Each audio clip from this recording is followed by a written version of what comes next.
Ah.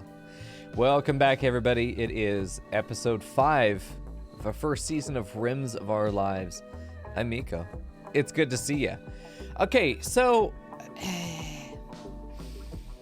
we're in spring finally. We got through our first winter, and we are going to go speed 3. We're going to go speed 3. We've got to get Lennon a solid bedroom. Good thing about the way that we have these bedrooms set up is that there's not going to be any through traffic, so there shouldn't be problems with having to set in a decent floor in here. And I don't know how much wood we really have. I don't think it's much. We also don't have very much stone at all. Any stone that we use on flooring is going to be completely wasted. I was hoping to have more carpet by now.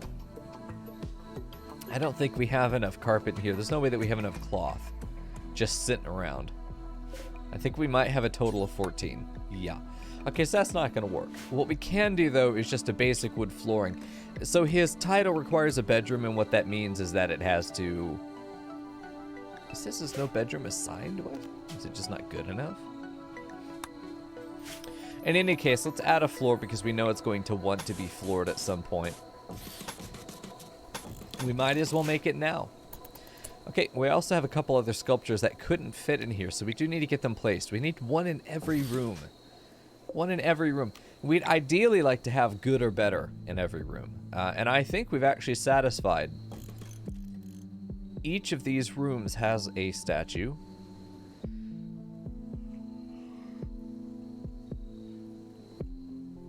Yeah, I mean, that sounds good. We could get one more for in here maybe, and then I think we're good. So let's maybe turn this down to 2 sculptures kept instead of 5. That would get Lennon back and working somewhere else, actually.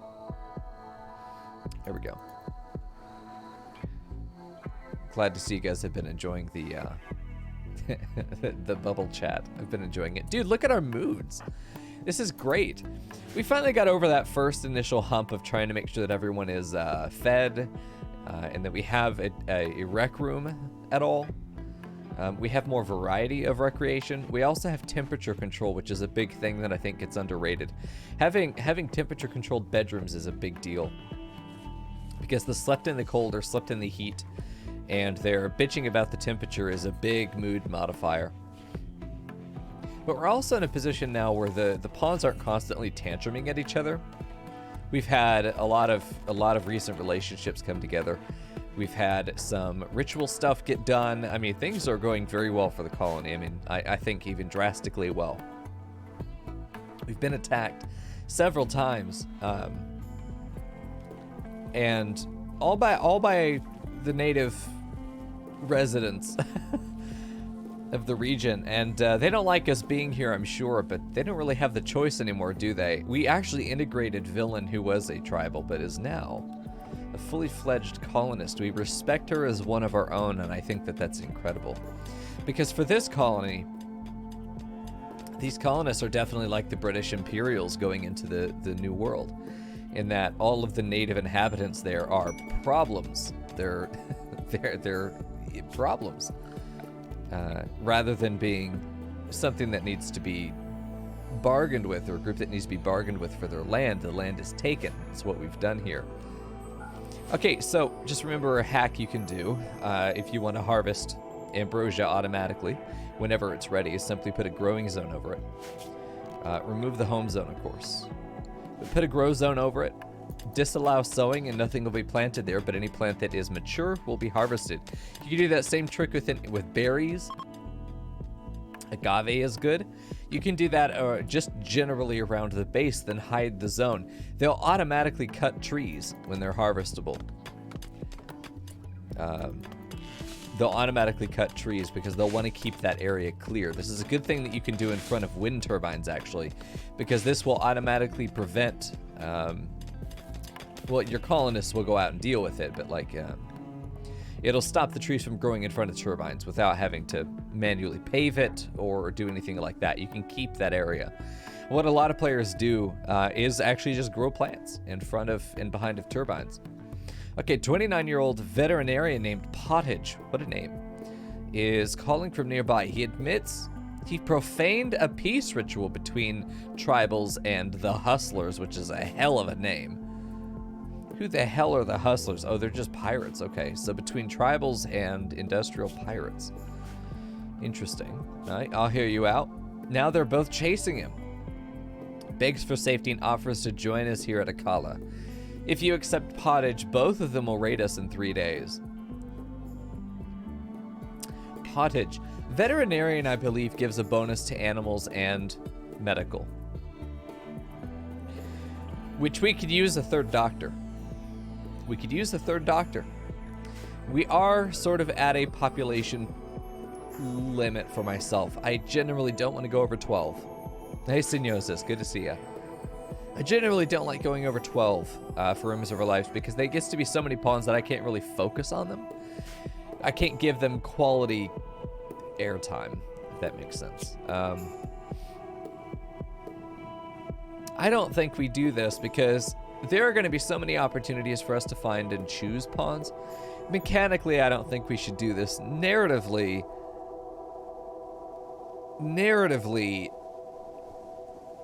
I think we would be conflicted about this.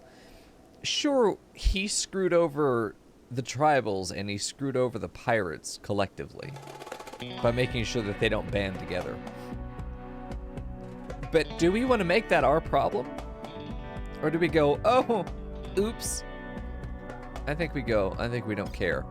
I think the colonists don't really care. It's not our business. It's not business with the Empire. It would be putting ourselves into the middle of a situation we don't want to be involved in. I think it's fair to say that we would walk away from that opportunity. That opportunity, we'll call it that. Well, the biggest thing we could do right now is try and get some cotton. It's just going to be a matter of time. We did expand our field down here by a significant amount. We do have some milk here, which is good. We need to get more ewes. We've got 3 up right now, which means we should be starting to breed a whole lot more. Our first 2 generations of sheep were all boys, which is hard because we're keeping fewer boys and many girls. How many meals do we have? 9. Oh boy. So Villain is our cook. Hopefully she's going to be working on that, but right now she's doing chess, which I've been getting really interested in lately myself, actually. I found out that I saw this because I was watching Lethal Frag, and that's what he's been doing on some of his longer streams. Is that he'll just go to the chess site, and they'll give puzzles from other games that were played, so they're generated from the community. Complex moves that were found out by the computer and then sent to other players, like, hey, you're now in the hot seat for this player's turn. What's the best move? Oh, shit. That's cool. I like chess, but I'm too much of a pussy to play other people. There we go. Hey, Fern. You caught those fast chickers, I see. Very good. Okay. Well, we got a lot going on, but I feel really good about what we got going on. I'm not stressed about anything currently, except that we still do not have a researcher. And that is a problem. That is always a problem. I mean, I think Frackle places, and Frackle's almost always right, unless he disagrees with me, in which case he's wrong. But Frack always places, I think, researchers as sort of the top priority in the colony, because you could see them as a survival element.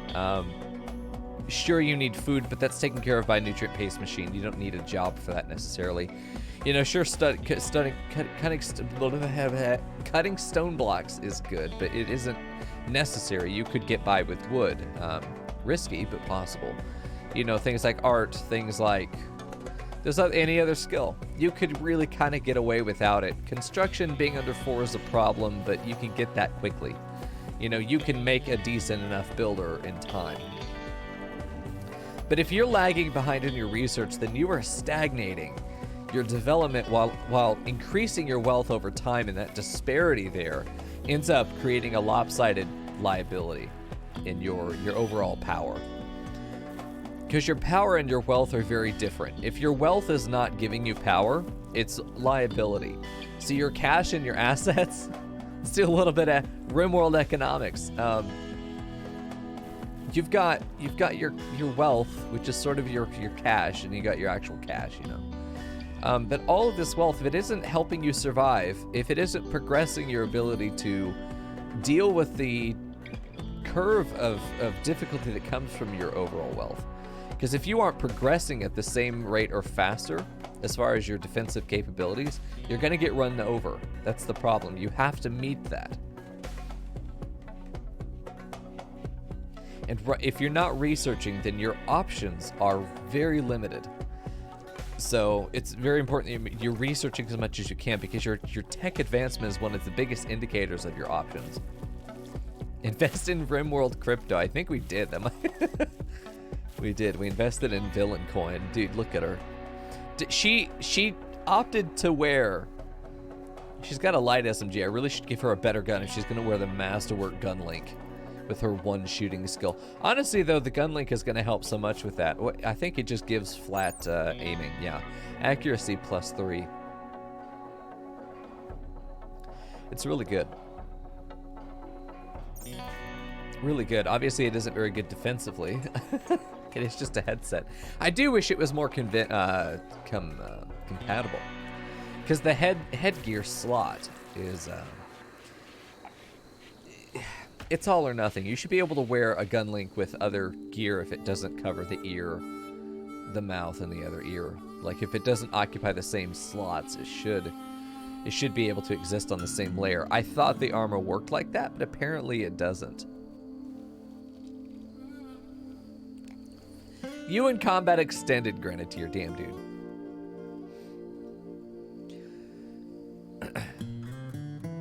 Yeah, it kind of does. Like, well, not really, no, because like you can have a duster that covers the legs on the outer layer, but then you know, like your pants are skin layer. There's no middle layer for legs though, as far as I know. Title requires bedroom. I'm gonna reassign this. Let me take Linen and Cardelia out. Linen and Cardelia. Title requires bedroom. Personal bedroom. So he can't have this room if Cardelia is in it. ¿Por qué? Why? Why are you doing this to me? All right.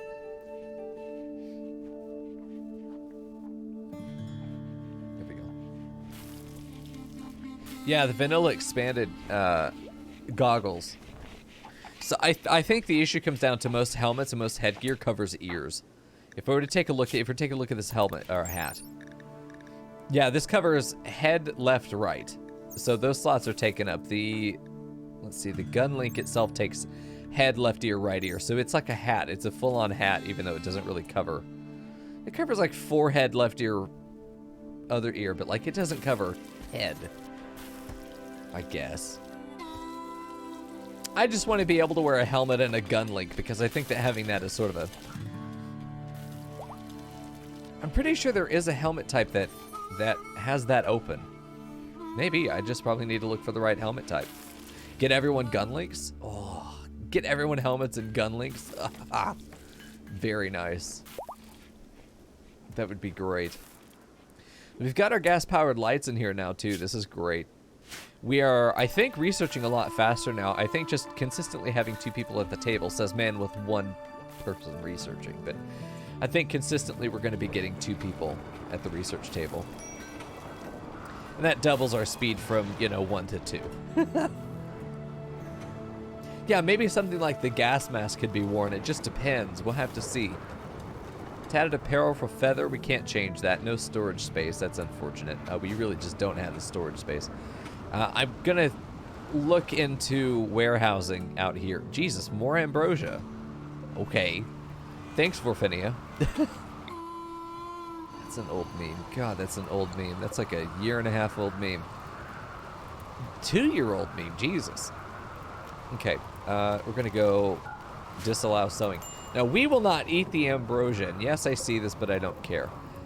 We will not eat the ambrosia. We will sell the ambrosia, however. This is RimWorld opium, is what this is. Except unlike actual opium, this is grown. Hello? There we go. Lightning is striking the palace. Should I be worried? So I wonder if Lennon is unhappy because he does not have a bedroom. Jesus, was he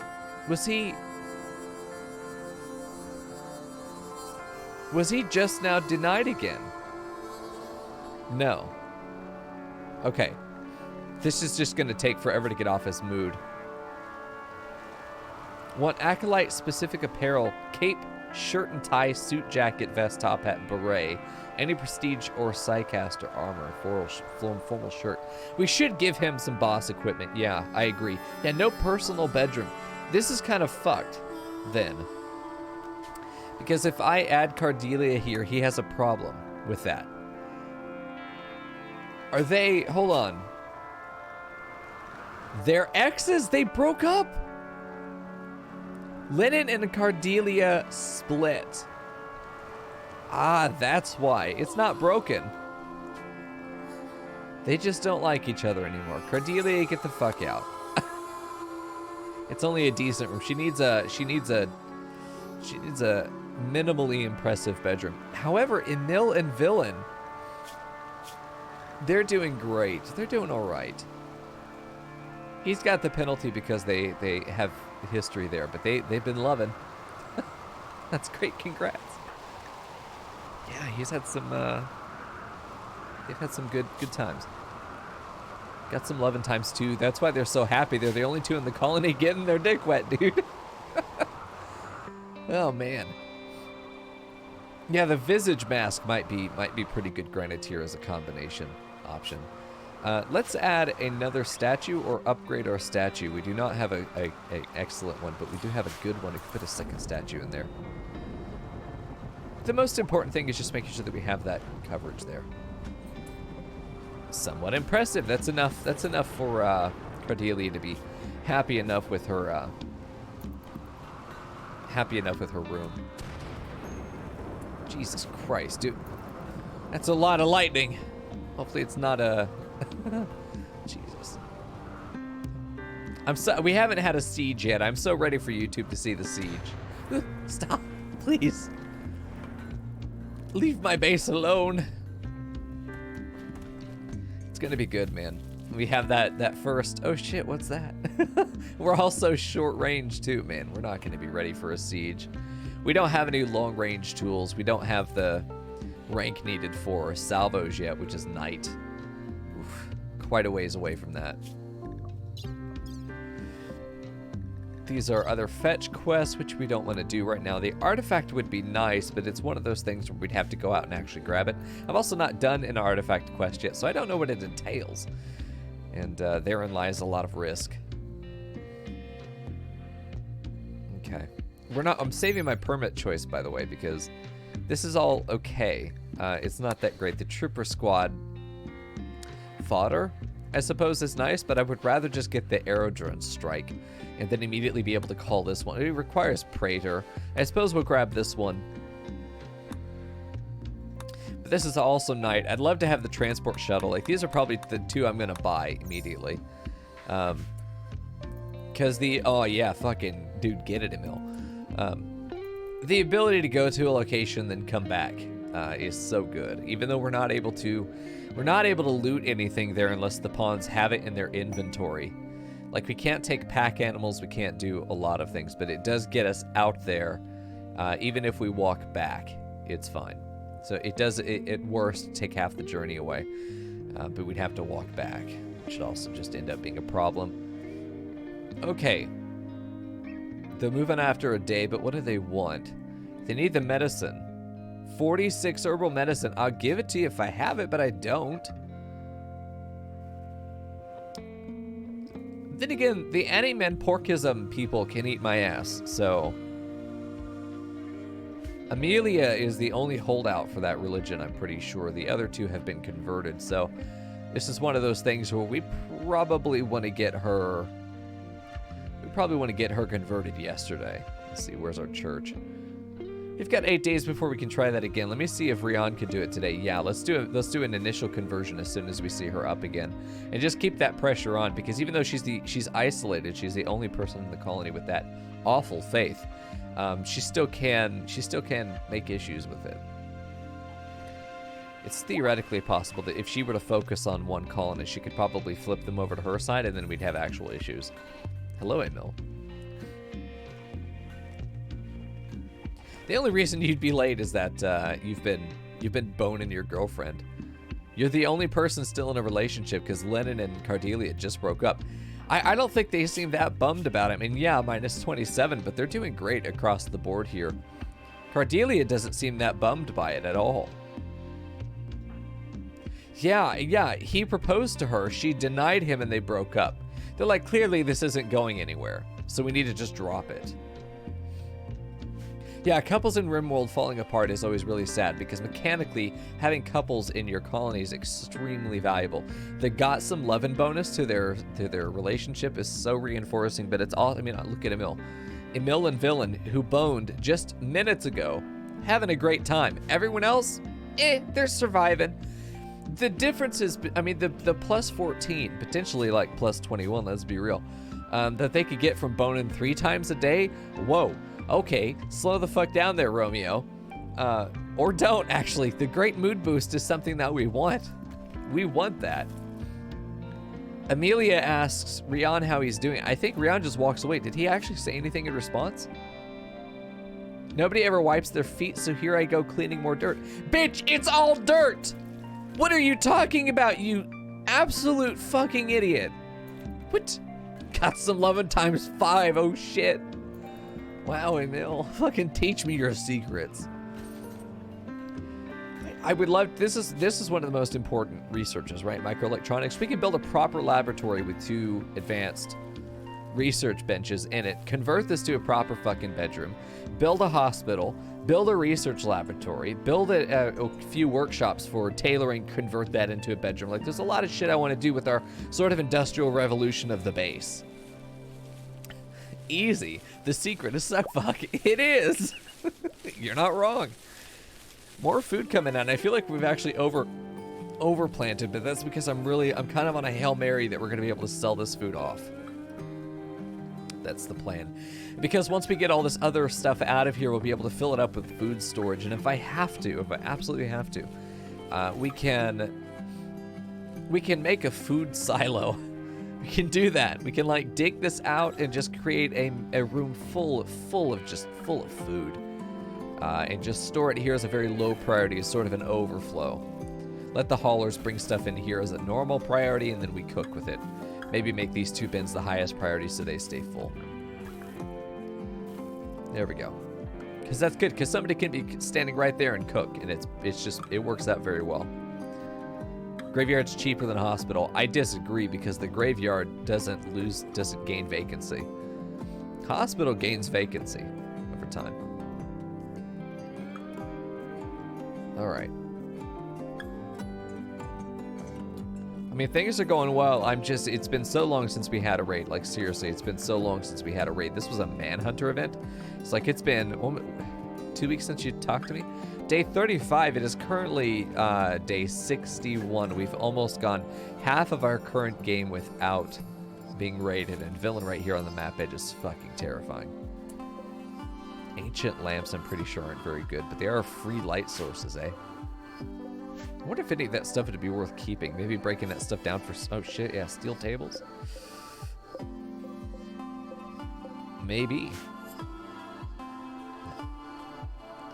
All right. We could break all that furniture down if we want to.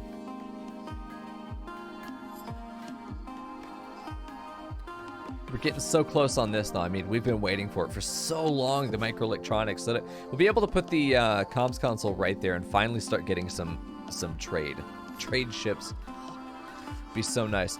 Mostly because it would give us just more opportunities for trade in general, and just more times rolling the dice on those shops. So good. Beggars are leaving empty-handed. We just don't have the medicine for them. It's not that I wouldn't, we just don't have it. I mean, we're growing more, but it is what it is.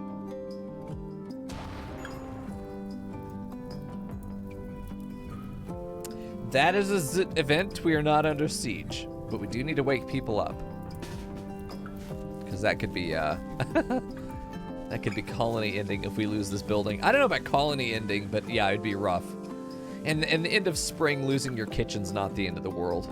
We need the wind to pick up, though. Well, that's a way to wake up early in the morning, man. What a hell, it's a hell of an alarm clock. Have all your batteries blow out. What do you want? Go away, Virginia. Fuck off. I really just need to turn my fucking ringer off. I literally never get a phone call unless it's people I don't want to talk to, or it's fucking scam callers.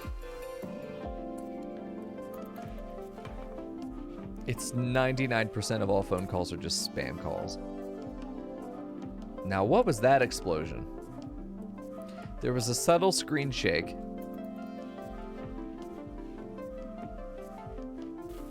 I don't know if you caught it. I'm looking. I'm looking. If it was a siege, we would have seen another shell by now.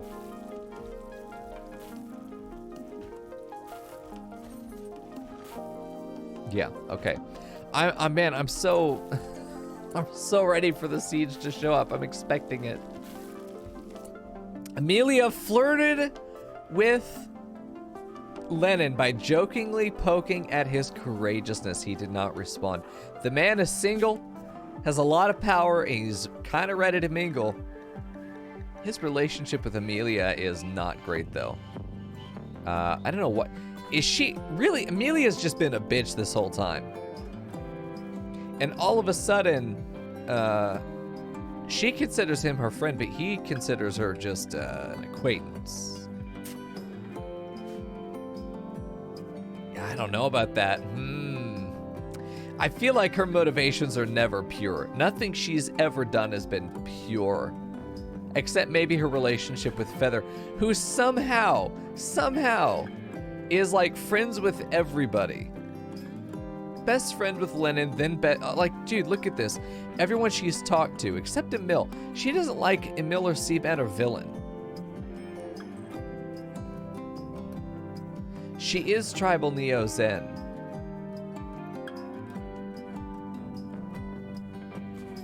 We have got to convert her. Like, I don't want to arrest her, but like, she's also high social, so it's going to be hard to do that with her. Can I? Let's go ahead and convert Amelia while we're here. Amelia is the one, right? Yeah. Okay. Let's have Rian go ahead and try that real quick, get a conversion on her, and we'll be able to do this in 7 days. Come back here, you bitch! I need to tell you about Jesus! There we go. Certainty down 24%, not bad. It goes the weird wide world of rimming. It's great, dude. The rim is good.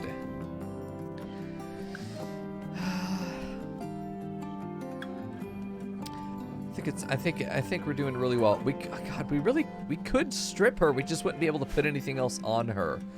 But I mean, being naked is worse than being in tattered clothing, apparently. So we're gonna leave her partially clothed. Lennon working his hardest there. Man, his he's got chunk skip. I use this more offensively. You can also use this if a bunch of your chunks are clustered. You can have them spread out and create, usually 5 actually, distinct points of cover. But I can use this offensively too. If I bait an enemy into that, we can then chunk skip the chunks they're sitting behind.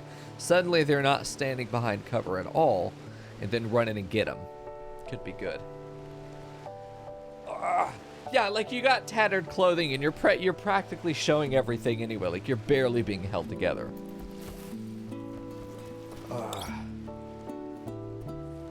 Can't wait for a siege so I can take an explosive to the jaw.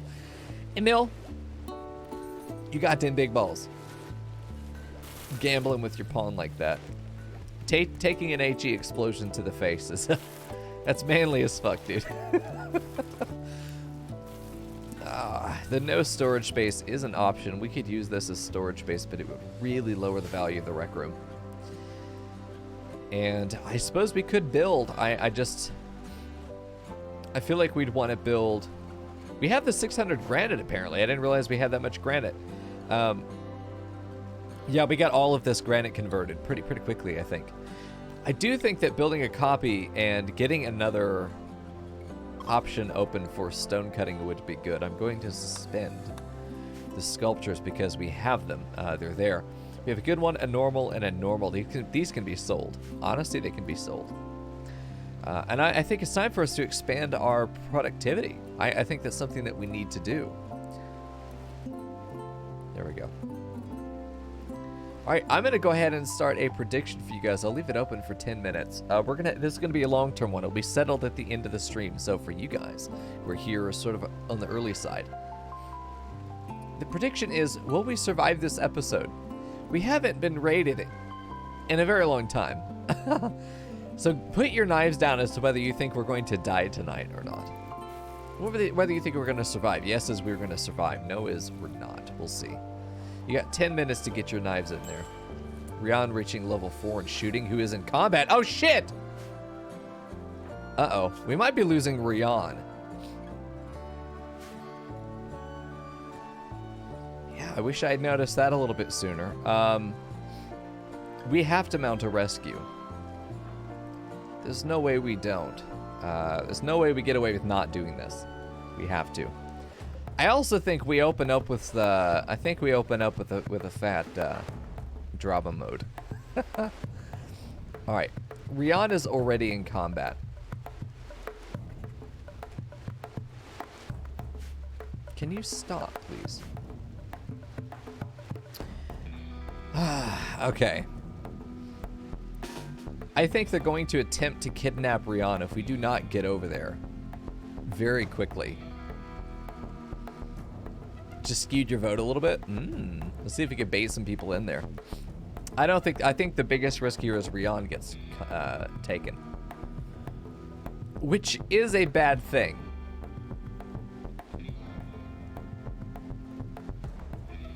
He is our plantsmith.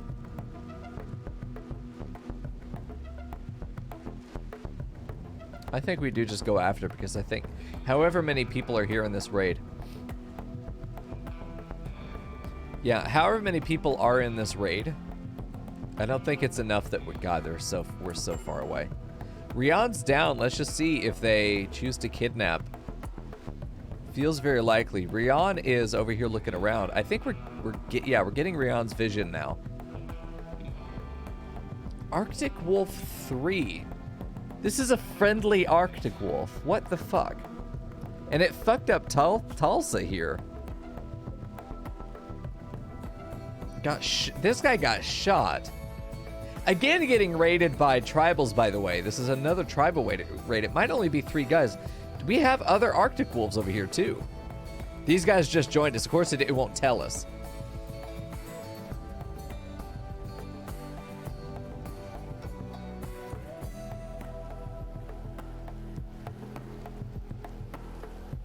I think we'll be fine. I don't see this as being too much of a threat. I am a little bit worried about them stealing Rian. I am a little bit worried about Rian dying to the bleeding, but I think he was more bruised and beaten than actually being murdered.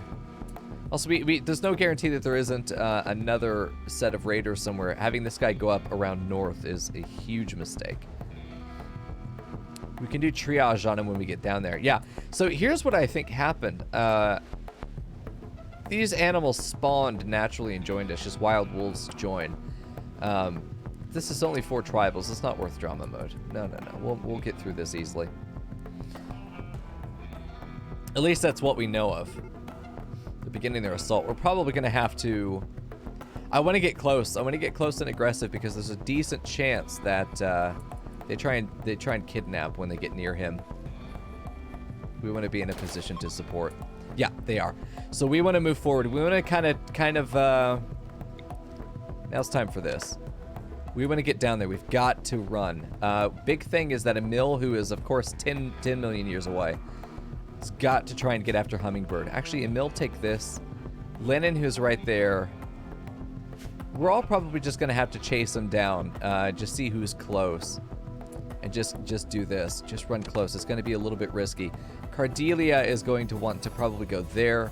Amelia is going to chase down Hummingbird, because if we could just get in the way, then we'll be good. We actually want Amelia to tank here. We're gonna be a little bit risky. Go punch. Go punch. Villain and Cardelia really need to get up close. I don't want to lose Rion, but I don't know if we're going to have the choice there. Go after Al. Emil's too far away, man. Brains is all the way back here as well. Brains isn't going to be able to really do anything here. Colonist needs treatment. Okay, Caterpillar's been stabbed. That's fine, though. Villain needs to get down here. Lennon is probably going to just want to take that position there. We'll see. We'll see. I think Rion's going to get kidnapped here. I don't think there's anything I can do about this. I think he was just out on the edge of the map when a raid spawned, and this is what happens. This is what happens. We've had this happen to Blue before. This has happened to a few people. Let's have the slaves take the hit. Now they're fleeing, but I don't think it's going to make a difference. I don't think it's going to make a difference. He's already out of vision range. Mill's chasing, but like I just don't think he's going to get there. I think he's just about gone. I mean, Villain might be able to get a hero shot. No, he's out. Well, goodbye, Rion. This is sometimes what I'd like to do in a situation like this, if I don't know where anything is I'll set Colonist to an allowed zone. Why is Cardelia getting hit? The fuck? Oh, she got shot. Okay, by this guy. Sometimes what I'll do is specifically set a zone that's maybe within just the inner quarter of the map, and they're only able to go around these areas. This stops them from going to the edge of the map to prevent exactly what just happened.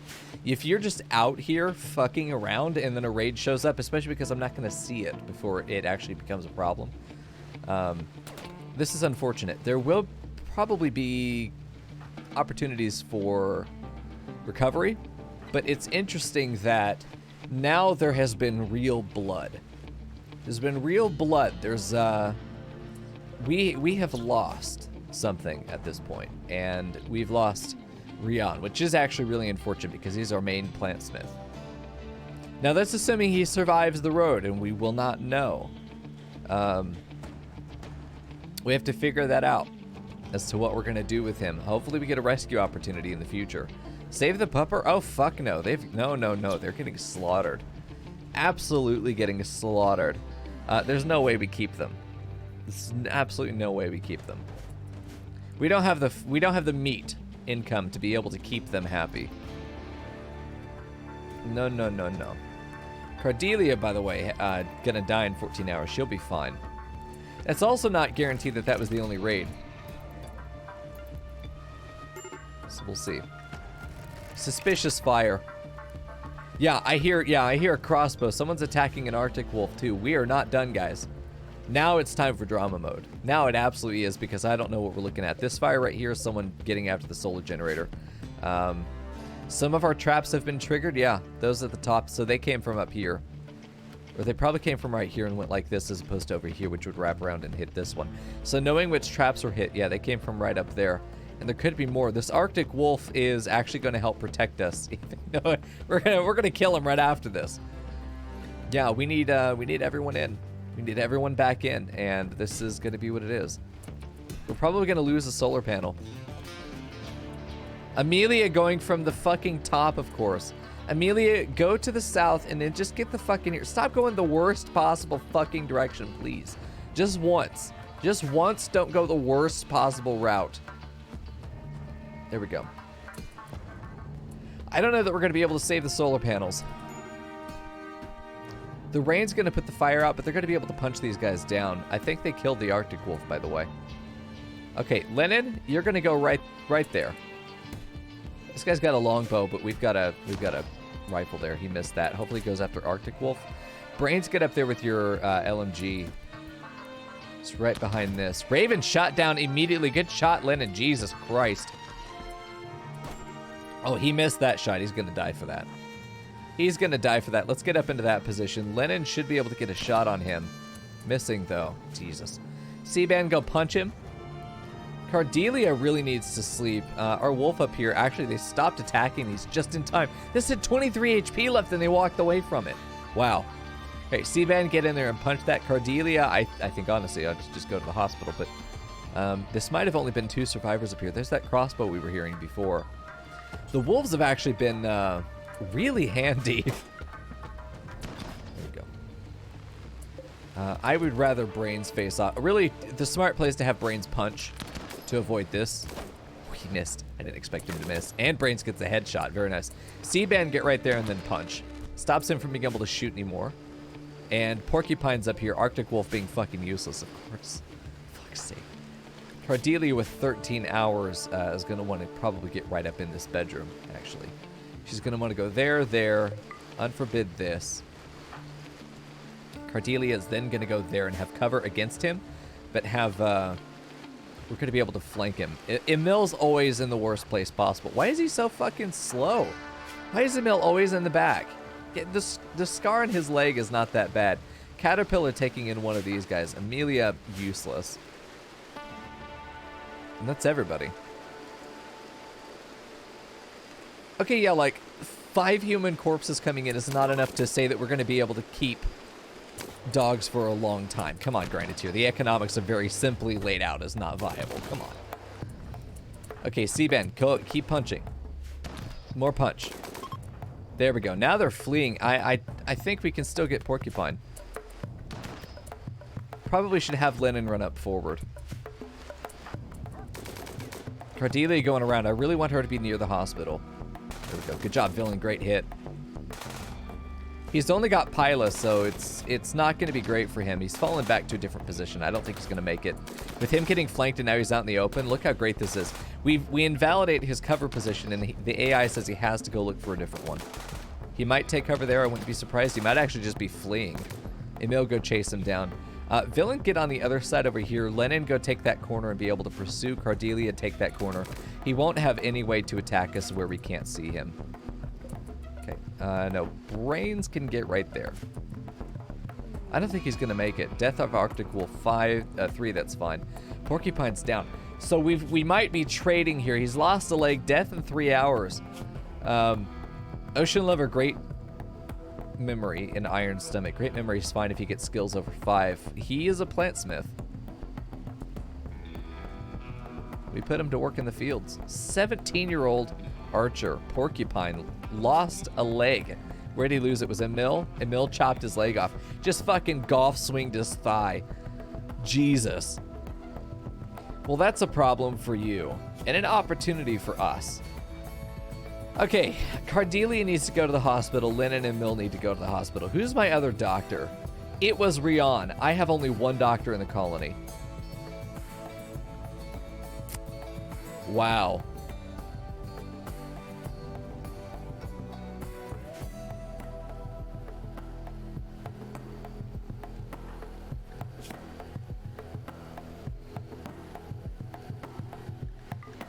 I have one doctor in this colony. I hate when we run into this situation where we can't find and keep a fucking doctor. Okay. I think it's fair to say that that's probably the last section of that raid. The traps did a lot of work there. I wouldn't be surprised to find a corpse probably on this one. I wouldn't be surprised. We don't know yet. We can't quite see it, but I would not be surprised to find a corpse up there. Our only other doctor is gone.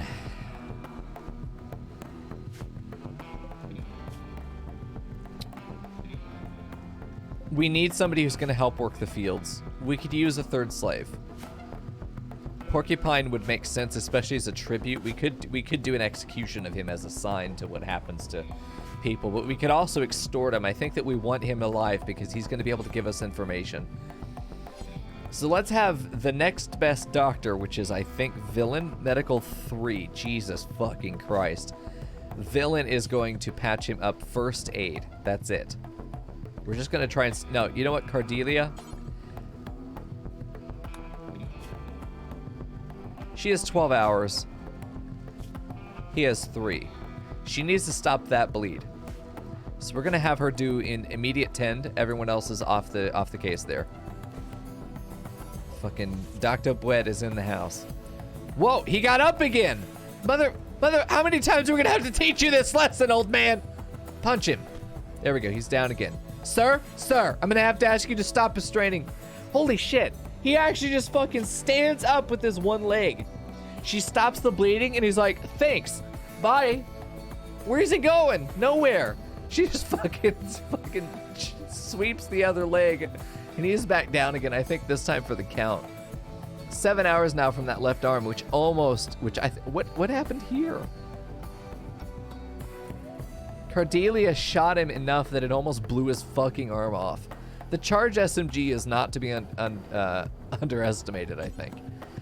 All right, continue your first aid. Let's try and save him long enough that we can make him miserable in other ways. 12 in medical, that's fantastic. Okay, this is enough now that, you know, someone else can come and focus on him. Who's the closest person? Billin. Okay, Billin, I'm going to have you capture Porcupine. He's got a room all to himself. Let's make this not a prison barracks. If possible, you do want one bed in the room. Cordelia's going to go to the hospital, hopefully get some treatment. What's she doing now? Treating to C-Band. C-Band can fuck off, dude. Tend to yourself. You're the one about to die. They did drop some medicine for us. That's nice. She just needs a little bit of tending and she'll be good. Just, oh god, she got stabbed in the lung. It was a piercing shot. Shit.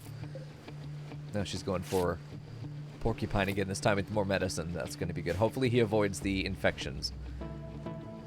Be very sad to see him get infected. So they had 2 crossbows there. Those are dangerous, man. The other dangerous one was the great bow there. But even this bow out here ended up doing some damage to us, and we had to go so far out of our way to make anything happen there. We're very close to being able to, well, not really, 9 days until we could do a leader speech. Interesting. Yeah, 13 days on this. Man, a public execution would make sense there. Yeah, C-Band's hair does look like a giant fucking mustache. Okay, so now all of our meat shields have been tended to. Amelia's super duper not happy right now. Feeding Caterpillar though would be fine. I need Amelia to clean actually. Okay, clean this up as well. We want to avoid infections here. Infections are so costly for time, resources, especially labor. I mean, if you get an infection, man, there's so much labor that's lost because they have to stay in bed the whole time until it's cleared. All right, Cordelia, how you doing? We cannot afford to lose Cordelia at this point. She's had not great times. She got broken up with by Lennon. She finally settled on a man and it didn't work out. Now her only other doctor person is gone, and if we lose her, Colony is going to be in a real fucked kind of position here. Ritual opportunity soon is going to be the Neo-Zenda Advent, but that's not for us. That's for losers of the wrong religion. Speaking of which, oh fuck! Oh god! Rion was our religious leader. He was not their leader, but like, he was our priest. They stole our fucking priest. Shit. We need to convert Feather so that we can make her our new priest. Because I don't think anybody else is going to have the social skill, because Lennon already has a job. I don't think anybody else has the social skill to really be a good rep. Well, Caterpillar does, but she's not people, so she doesn't count. It's Feather. Feather's going to have to take on that new role.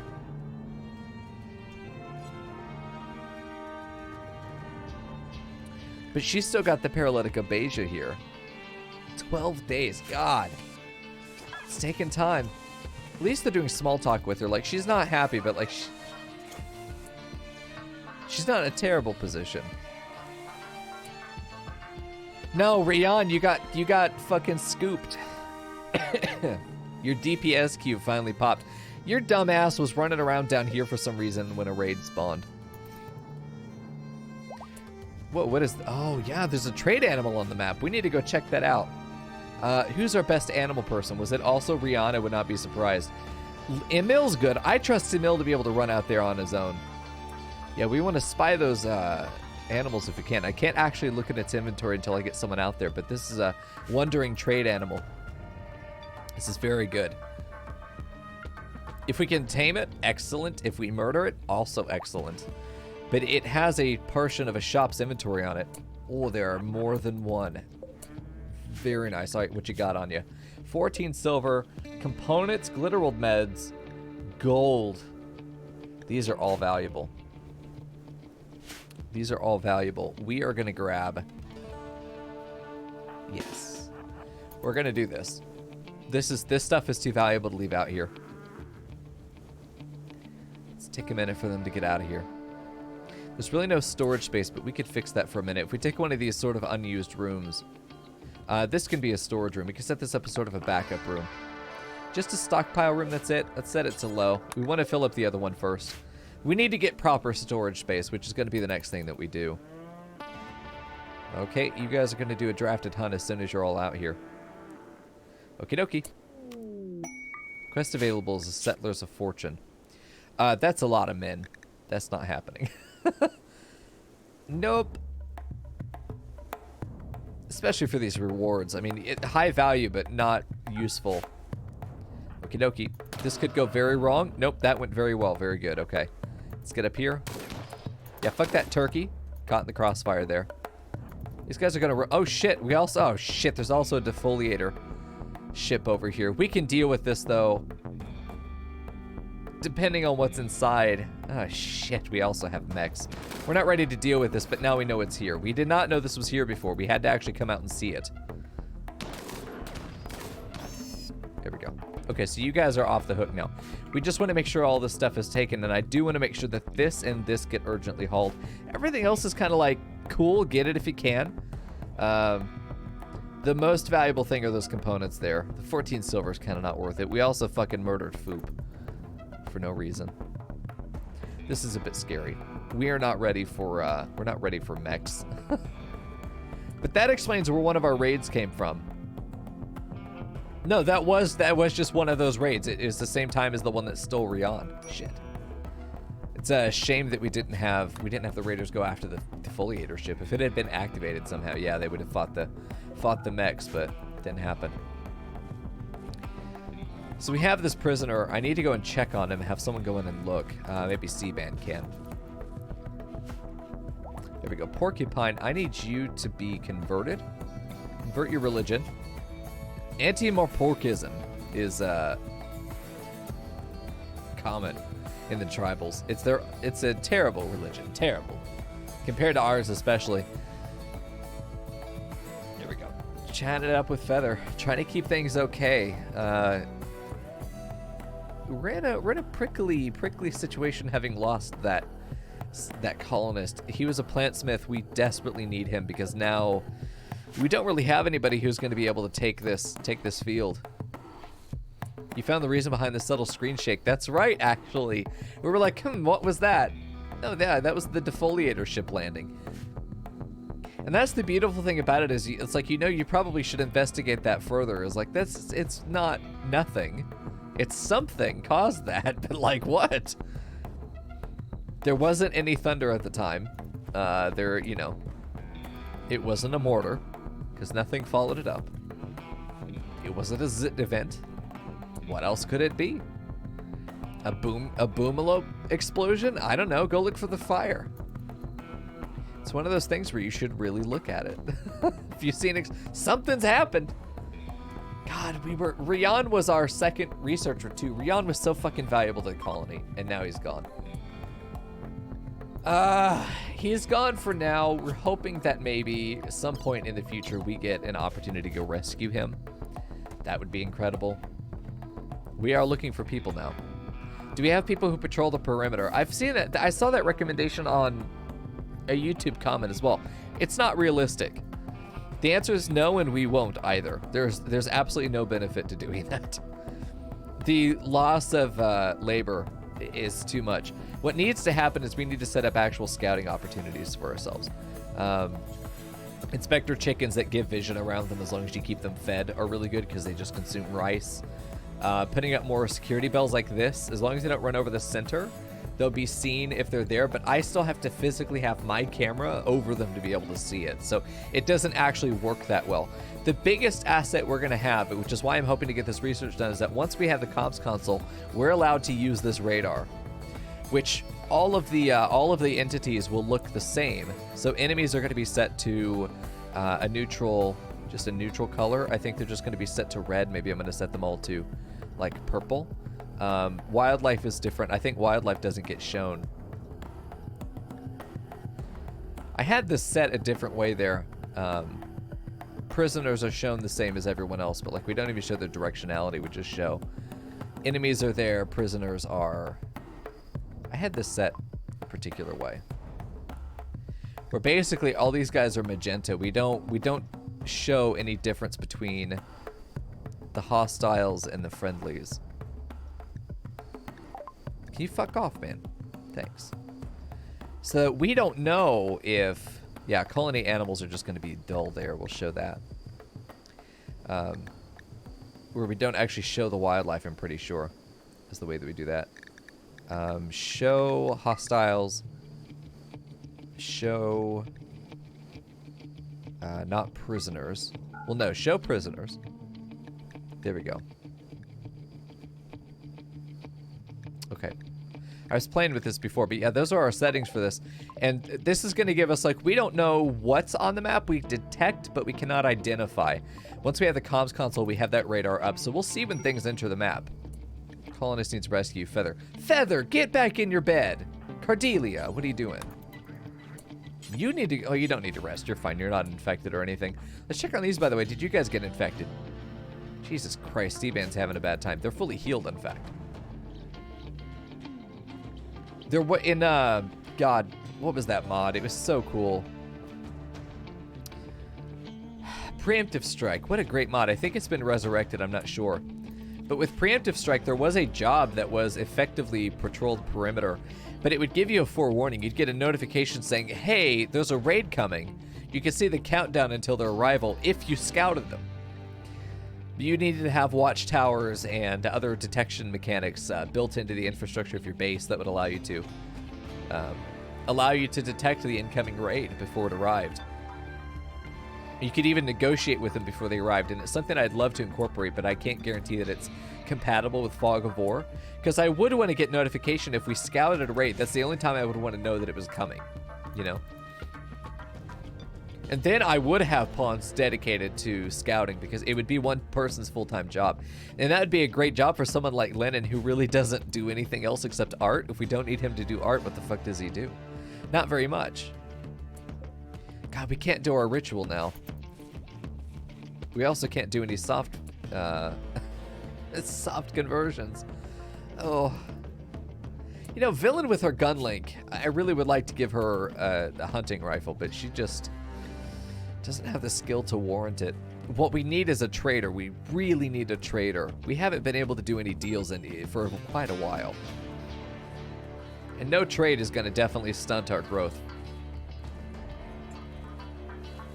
So things are in a bit of a precarious position. Let's take a moment and take a look at our prediction here. We got 160 knives put down on us dying tonight. It's interesting. Who is that, by the way? 3 people there. Let's see. Summary here. Let's see. Grenadier throwing a fat 10,000 on our survival. Very nice. And then we got Sneck who put 100 down, Emil who put 50, and Snowman in for 10 whole knives. The total there being just over 13,000. I'd love to get those numbers up there. Hey, Griffin, good to see ya. Yeah, we're back on RimWorld. Make sure you check out the YouTube for monthly announcements and updates that will tell you exactly what's going on with the channel right before they come into effect, so you at least get a bit of a forewarning there. If you want to be very involved in what's happening behind the scenes, consider becoming a patron. All of our patrons of the... Which one is it? Fuck, which tier?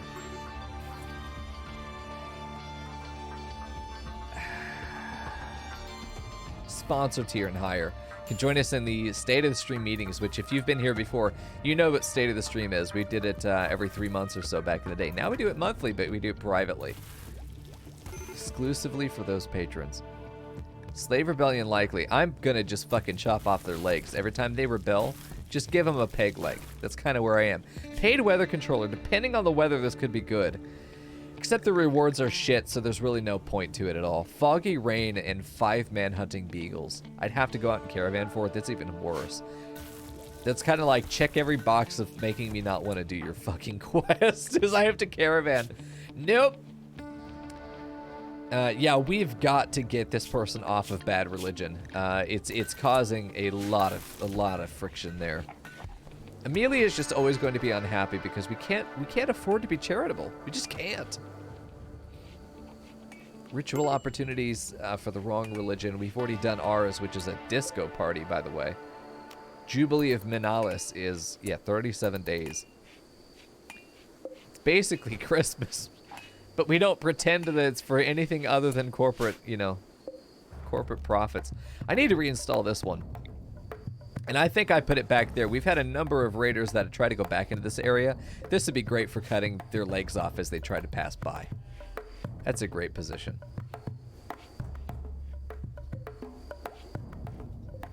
Yeah, we're good there. Lots of steel now. How much? 1683, just under 1700. That's a lot of good shit over there.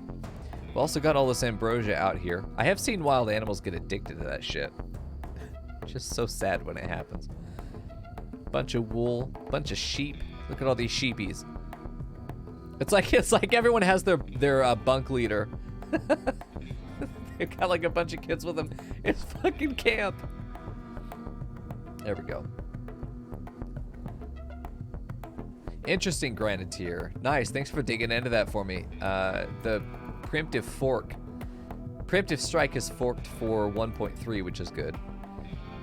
But it doesn't list Fog of War as being incompatible, which doesn't mean that it is.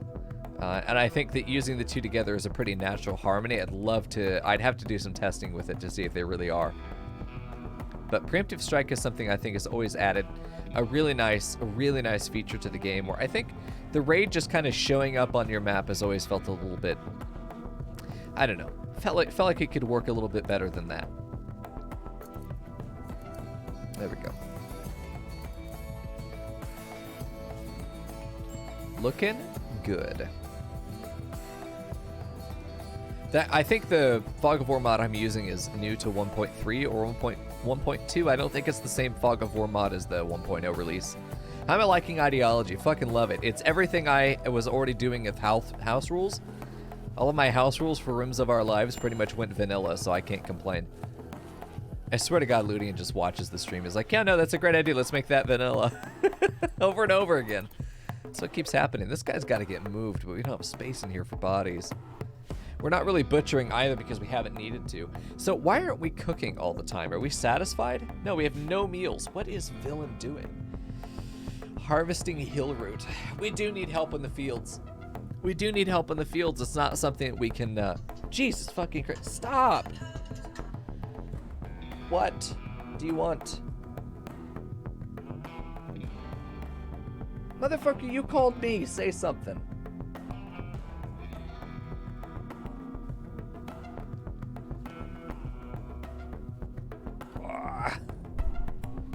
There we go. Yeah, I really like the idea that what ideology does is it raises a big middle finger to all of the elitist players, because there are so many. You know, to any player that was like, there's one right way to play the game. Doing this is wrong. Fuck you. My ideology tells me how I should play. It influences play. It also gives like a gameplay backing to play styles. You could run the exact same ideology every game if you want. You can make some real fucking broken ones too if you like. And it's entirely your choice. You know, it's your gameplay the way you want. I'm never going to judge that unless of course, I'm not going to finish that sentence. However, you should be able to play what you want. Don't worry about it. There we go. I get excited when my phone rings because I'm like, someone wants to talk to me. Nope. They just want to talk about my car's extended warranty. Or somehow Marriott Hotel wants to give me a free trip. Like, whoa, I believe that. That's a great fucking business model.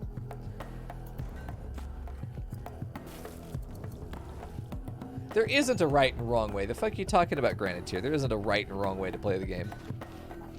There are so many solutions to each problem that you're going to deal with. There is not a clear, objective, correct choice. Come on now. There we go. Nice, Fern. Laundry is done. We're spending a lot of time talking to Feather, which is actually good. The nursing job does boost social. It's something where... Oh, geez, there goes Amelia. Is she general tantrum or focused tantrum?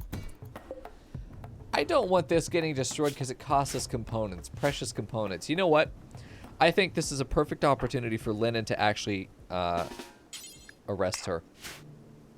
I think it's a perfect opportunity for us to arrest her. And here's why we're going to arrest her. Let's just take her room and convert it.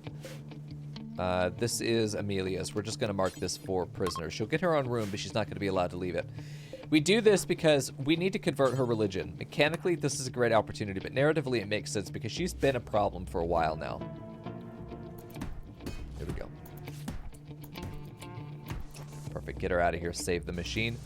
Save the world. Perfect. Put her in there. She's not going to be happy, but fuck her.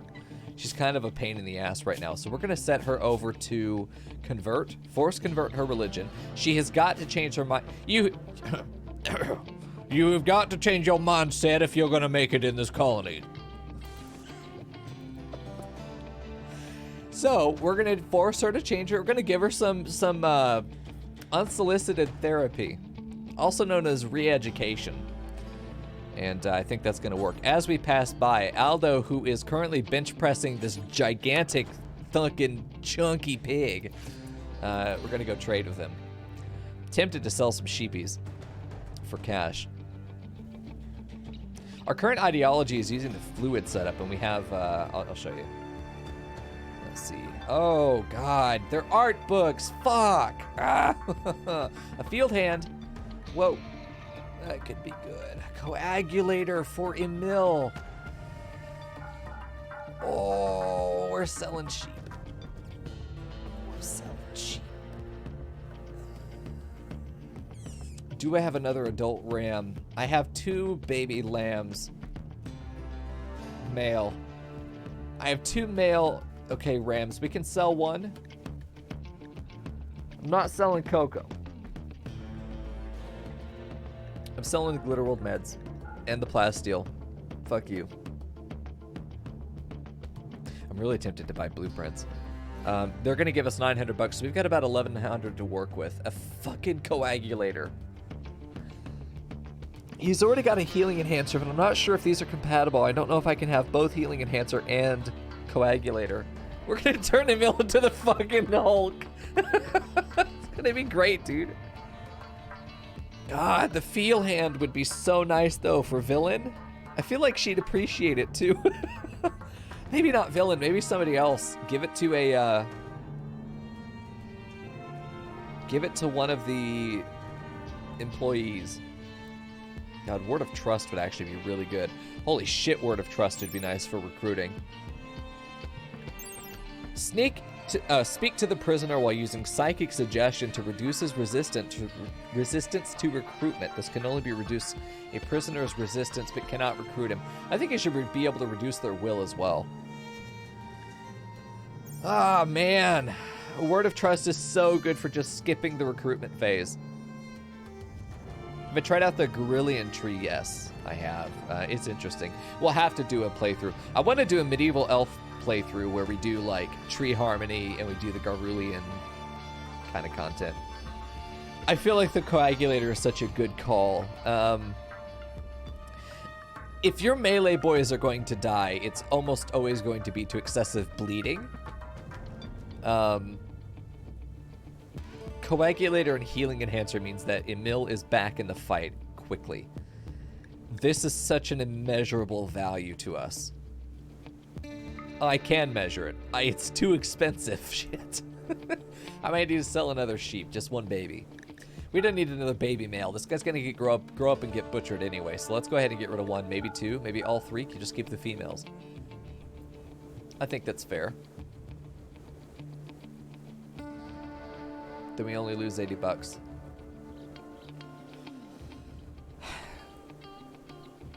Intellectual skill trainer is also this is a fair argument.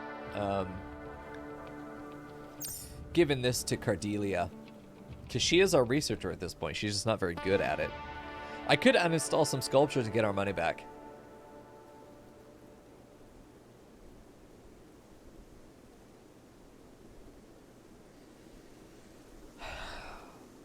I feel like whatever choice we make here is going to be one of the more important ones. Field hand helps with the economics a lot. We have just God, I don't. Okay, here's what we're going to do.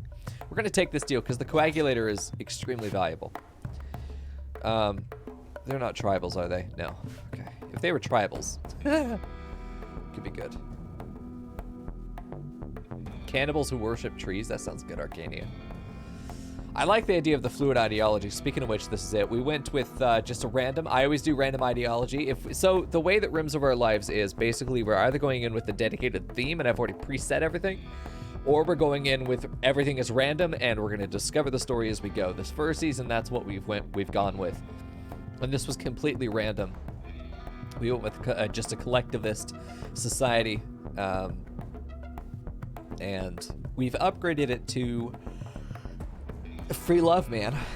It's been the one upgrade we've made. We're currently hunting down the Deadlight for a mill, which I think would be great.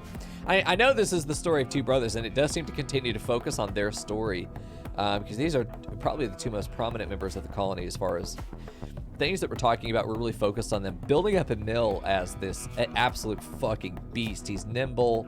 I mean, this is incredible, honestly. He's already got the healing enhancer. 150% healing factor. He's going to bleed half as much now as well. Oh, that's so good. Hey, Frackle. Slurp noises to you too, brother. Look at this sexy cop hat, dude. All right.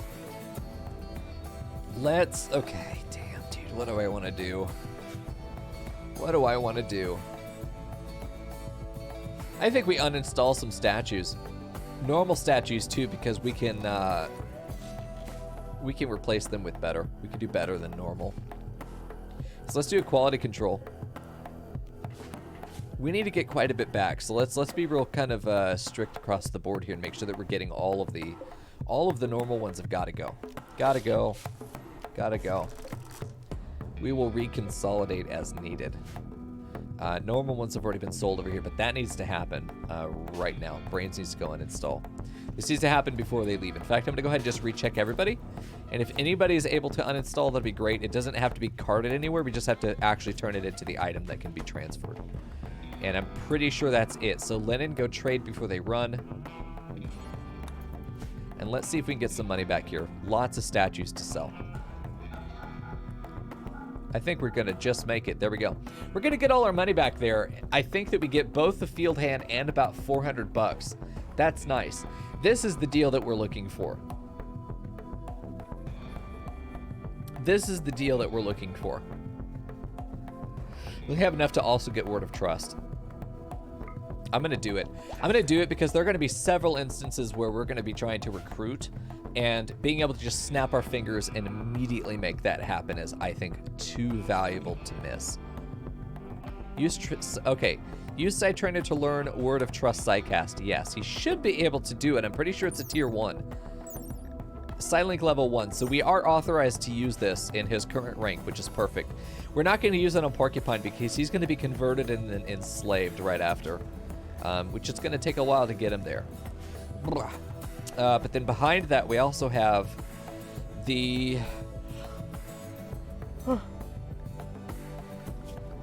field hand, which I think I might actually give to Brains. No. Maybe Cardelia, actually. No, Villain. I think we give it to Villain. Fuck it, why not, you know?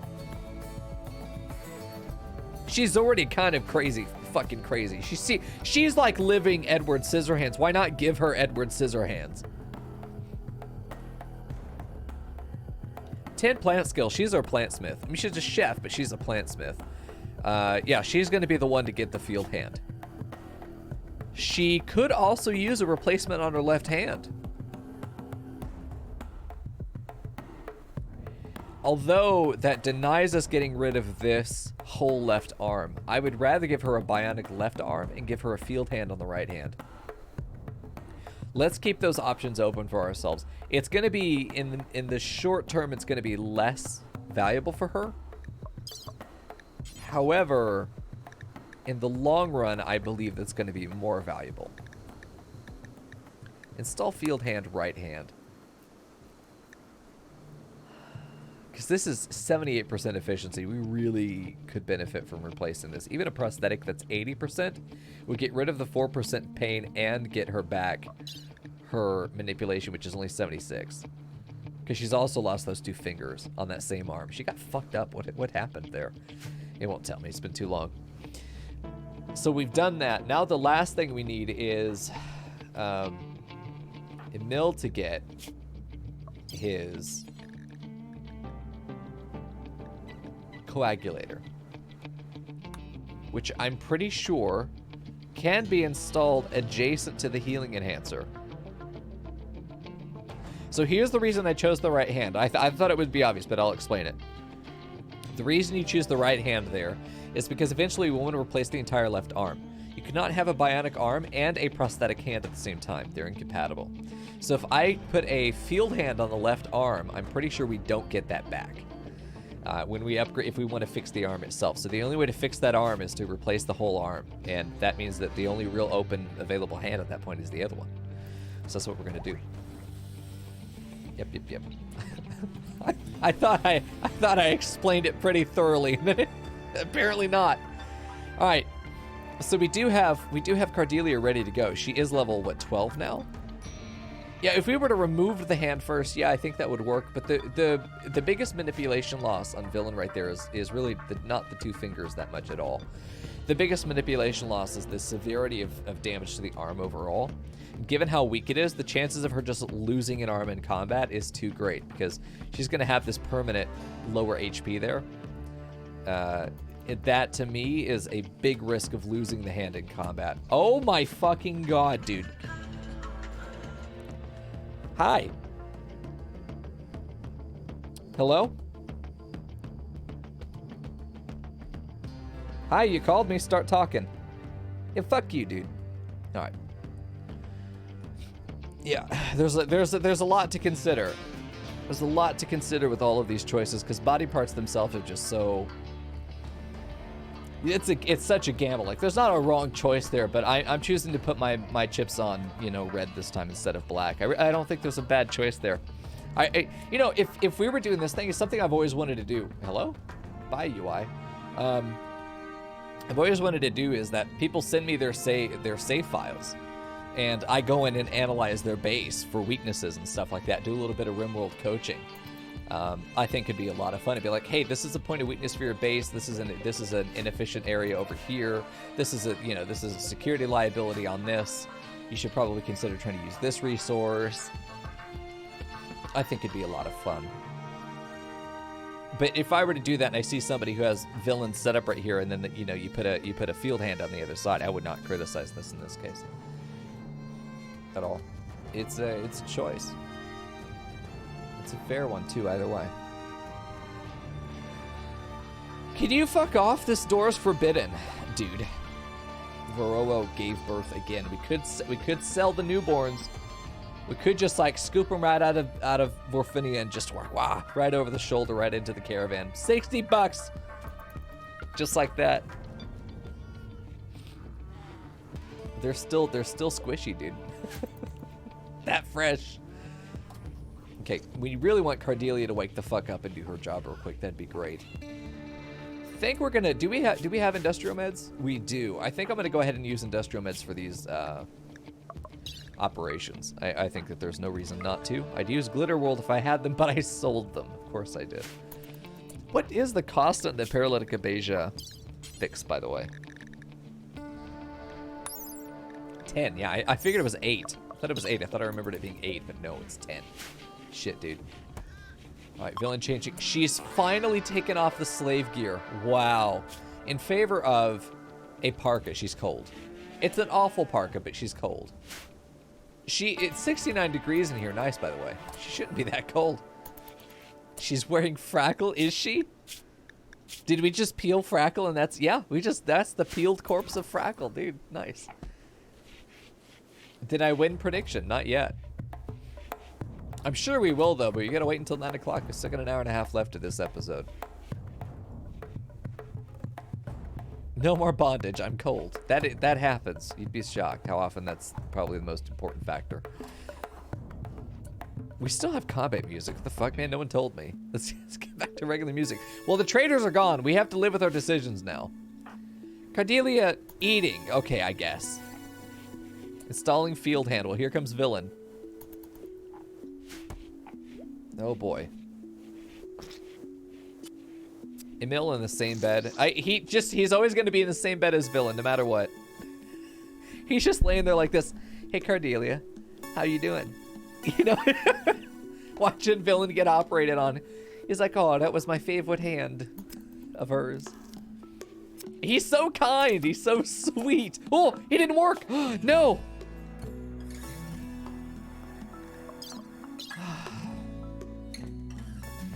What the fuck can you do? You know, that is so fucking stupid. God, I hate when that happens. That's $400 down the drain because it consumes the object to even attempt it. She fucked it up so bad she almost ruined the entire arm. And in the process, lost the field hand. So we don't get the upgrade. Villain is severely injured, and we've lost that money. Ugh. That's fucking obnoxious. If he does that with Emil, he's probably dead. So let's hope that that was a one-off problem and that never happens again. I don't have the facilities to be able to make that better. A slightly better floor, maybe. That's the one situation where a floor would have worked, but it's not worth the investment. The 1% extra chance of success is not going to make that difference there. Cleaning this room, though, it's already started. Yeah, we need to get someone else in there to clean, because when the operation finishes is when you get the roll. Brains, come in and clean real quick. You're the closest person here. I'm gonna get that shit out of there.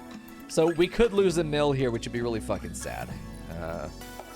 It kind of would kill the episode, the season. Oh, he's fine, thank God. Ah, Jesus. Please finish microelectronics. I'm fucking dying here. All right, well, Emil is now super safe. He's also probably worth a shitload, let's be real. 2,200 while unconscious is nice. She's fixed. We just gotta wait for some healing. She's gonna wake up and be like, whoa, field hand, and it's just a mangled fucking what's left of her hand. Let's tell her the operation was a success. She just can't see the difference. She's gonna go in the field and be like, wow, I'm so much better. Yeah, you're doing great, villain. There you go, Chaz. Take my strong hand. Jesus. Oh, God. Movies that you could not make today. Scary movie. God, stirring the fucking mashed potatoes. Oh. Like, regardless of the state of the hand deformity, you know, anybody's fucking hand stirring mashed potatoes. What's wrong with you? Oh, come on now. Come on, dude, you're so close. Okay, Emil's back up and he's ready to fuck. Villain dropped her. Oh, yeah, no. She went confused and wondering. It's the anesthetic, but it's also, she's just walking around looking at her hand going, but that's my hand. I think we gaslit her. Did we? Did we gaslight Villain? Her left arm is fucked, and now her right arm is fucked. But luckily, her right arm will heal. We probably shouldn't have let her out of the hospital. What? Cordelia! What the fuck? The world would be a better place without you, Villain. While Lennon sees this, by the way. Cordelia's ex, the leader of the colony, walks by as she is saying that to Villain. Cordelia, who just botched a surgery on Villain, who is now stumbling around town like the town drunk, throwing up everywhere and questioning her existence. Cordelia walks by and says that?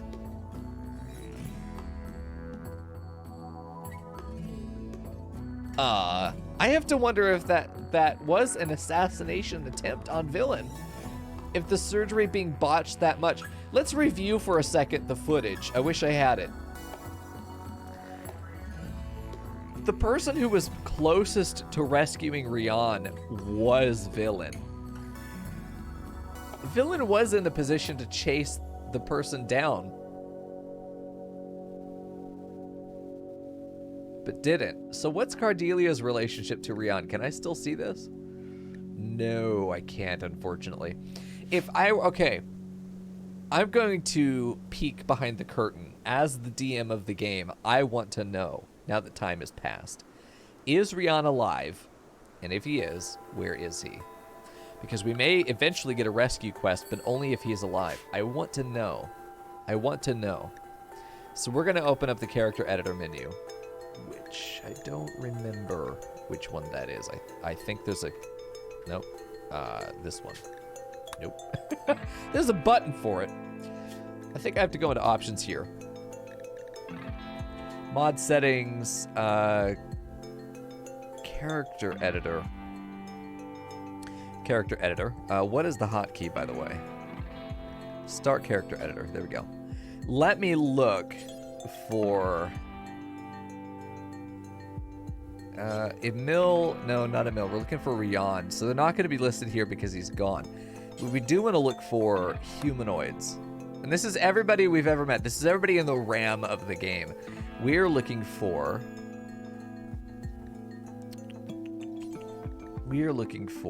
ancients. I read that as burrito kinship. I think he was taken by the Kakin people. I think this is only counting people on the map currently, too. Which we don't want. We actually... Well... here we go. The whole world. Jesus fucking Christ. What? Okay, let's take a look at colonists. This should take all the people that have died and been taken as well. There's Rian. Rian is alive. Rian is currently alive. So this is good. Rian is alive, which means that we are eligible to get his, we are eligible to get him back in the future. There may be a rescue quest in the future. Yeah, Griffin's pawn has done this before, where his pawn was captured, and then we got him back alive. So this is all really the character editor is something like we can allow characters to change their haircut and do stuff like that. For the most part, if there is, it's really just a roster to see who exists in the RAM of the game, in the background. I don't know what the hotkey is though. Hold on. Jesus Christ, 89 slots there. What is the hotkey to open this? I'm pretty sure that there was one. Hotkey UI is nothing. Let's put J. J is the hotkey to open the UI. Perfect. There we go. So now we can check the roster in the background. Very good deal. Cordelia, research, please. Wish I could force people to research. That'd be good. Just like research until or research, you know, for certain hours. Research until time to sleep. Do until schedule change is really good. That's really what the right-click force can't do because it's a long-term task. Bullshit, we have a segmented schedule for that purpose. Oh, we finally got enough cloth to start building more stuff in here. Very good. Our recreational expansion is happening. Very good. Lack of storage space is a big problem, and it's something I do want to deal with, but not right at the moment. I think as soon as we stabilize again, let's get into the new day. Let's get this stuff built. After that, we're going to expand out here. We'll want to do it with stone, though. And with 600, I feel like we have enough to be able to build the workshop, the lab, the hospital. We have all of those things. I'm kind of scared to put in the hospital all the way over there. I'd love to put the hospital over here on the other side of the road, but that is just so scary. It's so scary. You want your hospital equidistant to everywhere that you... Oh, shit, yeah. Fuck, the defoliator is still out here.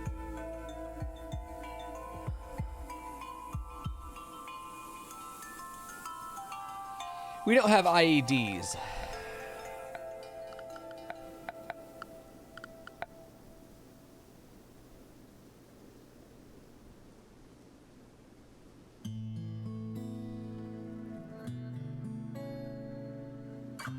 We could just stick like an Inspector Chicken out here to watch it.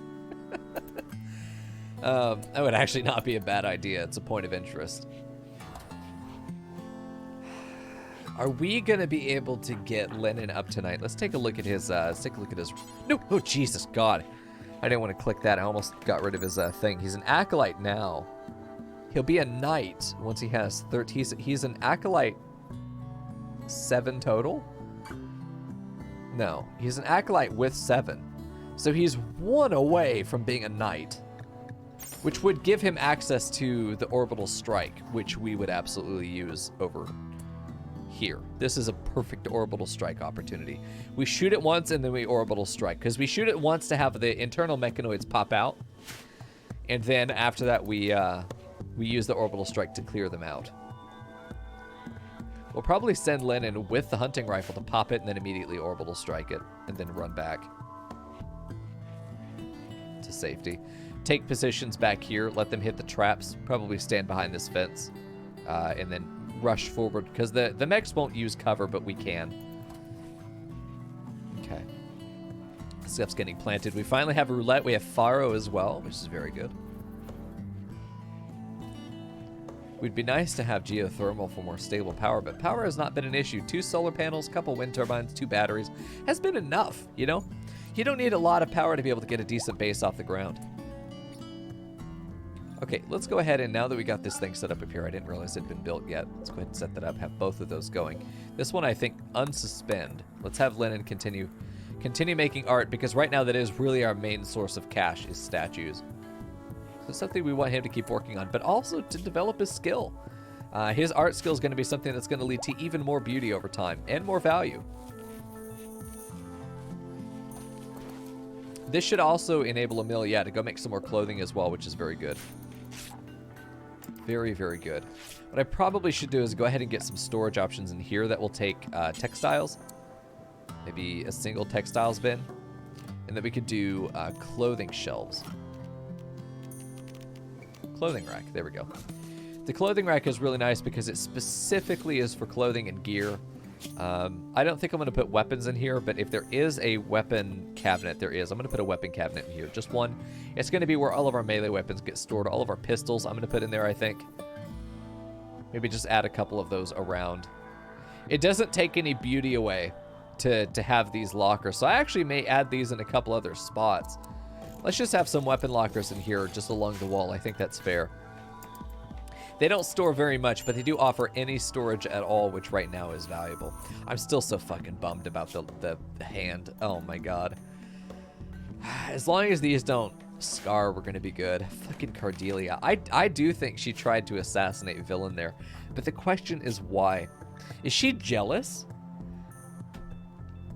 Is she jealous of Lennon's relationship with Villain? And the fact that Villain is Villain is a convert from tribal. She's the only convert from the tribal people. Cordelia, I think, is a snob, right? Slob. Greedy. Trigger happy, I think, would also imply that she's impulsive. I think she saw an opportunity for this colonist. I don't think Cordelia likes the idea of Villain being in the colony. I think she doesn't see Villain as being an equal, and I think resents her for that. That even though she joined us, she isn't really one of us. And I think she saw an opportunity to, like, accidentally kill her, but failed. And now it really just, at this point, it just hurts her reputation, right? It just hurts her reputation. Reach level 90 crafting for a mill, hell yeah. Now let's get this stuff put in here. Let's allow all. Anything that can be stored there should be. Let's go ahead and get this set up as well. This is going to be for textiles, manufactured textiles. Specifically, we want to keep the cloth there. We want to keep the wool there. It's going to be good. With this, let's see, the shelf here, we want to keep any weapons. So hopefully the stuff will get stored, and this will give us some opportunities here. See, collection of fortune. I don't want to go caravanning, so no. It's interesting, she did it right there while talking to Emil. Like, he was in the room and she did it. She must have thought she was going to be real sly to get away with it too, because like Emil was literally in the same bed. Maybe blaming Emil as being a factor. Obviously, doing surgery in a bed that's double occupied there. If Emil shifts or something, I mean, this is obviously a complex surgery. I wonder. There are a lot of angles here to pursue, but I think Cordelia is turning out to be one of our villains here. But also, yeah, I almost forgot about our fucking Amelia here, too. Malnourished because our wardens are not doing it. Our warden, singular warden. We're going to go ahead and get all of our wardens involved because we just need more people. Her being malnourished is going to be a real problem. Real quick. We still haven't converted her either. Lennon, you need to be first priority warden. I don't care whatever else you're doing. This needs to be the first thing you do. There really wasn't anything else that was being... Oh, managing, I suppose. Yeah, Lennon's doing art right now. Isn't warden is to feed prisoners? Please, can you do that? Can you bring some food over here? Do we not have food to bring?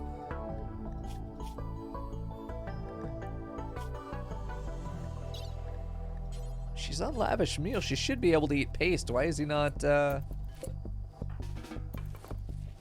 playing horseshoe? Because he's in recreation, that's why. He's making sculptures for fun. I mean, that's great, but like, feed Amelia, please. She's just gonna get to go through the night without eating again. Come on now. This is so bizarre that they do this. I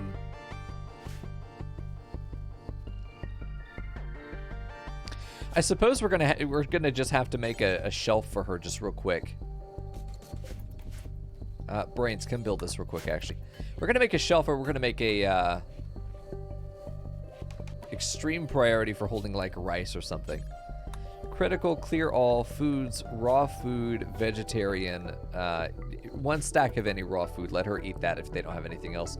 One of the slaves should take food to her. Bizarre that they're not feeding the prisoner. I don't know why. She should never be malnourished. I mean, this is going to be pretty severe here pretty soon. Are they deliberately starving her? This feels so strange that they would do this. Like, gameplay-wise, but also narratively, like, they're starving Amelia. Or is this a hunger strike from her because she's non-violent? Her only response would be... God, we need her for fucking plant work, dude.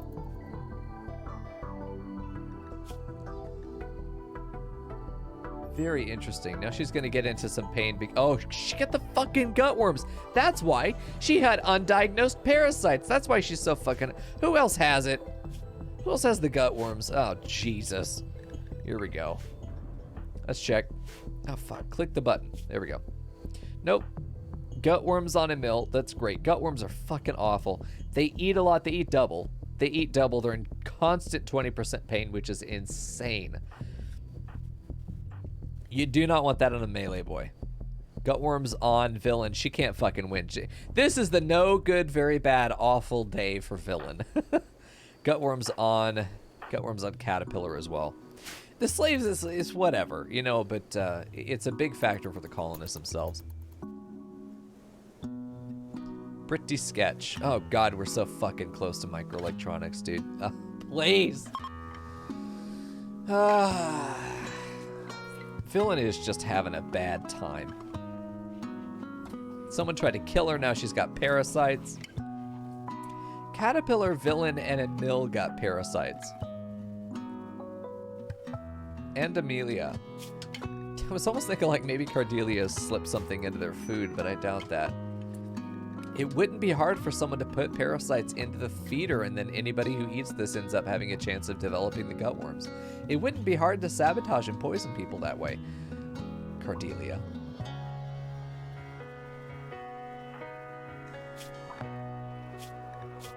Is she turning saboteur in order to get back at Lennon?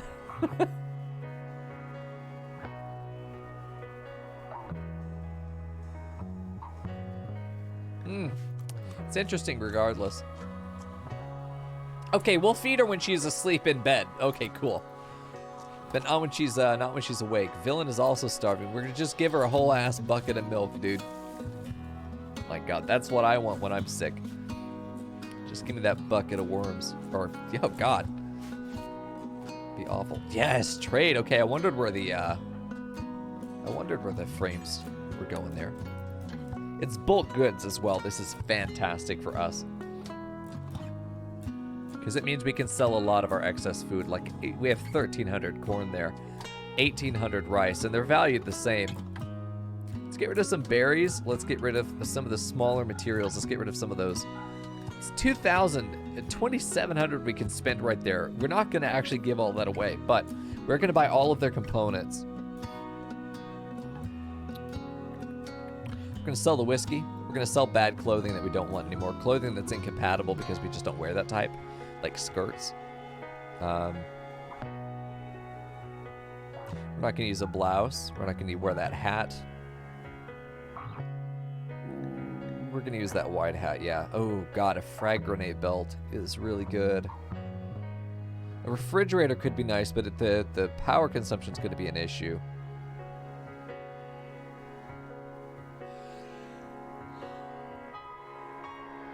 I'm considering the frag grenade belt.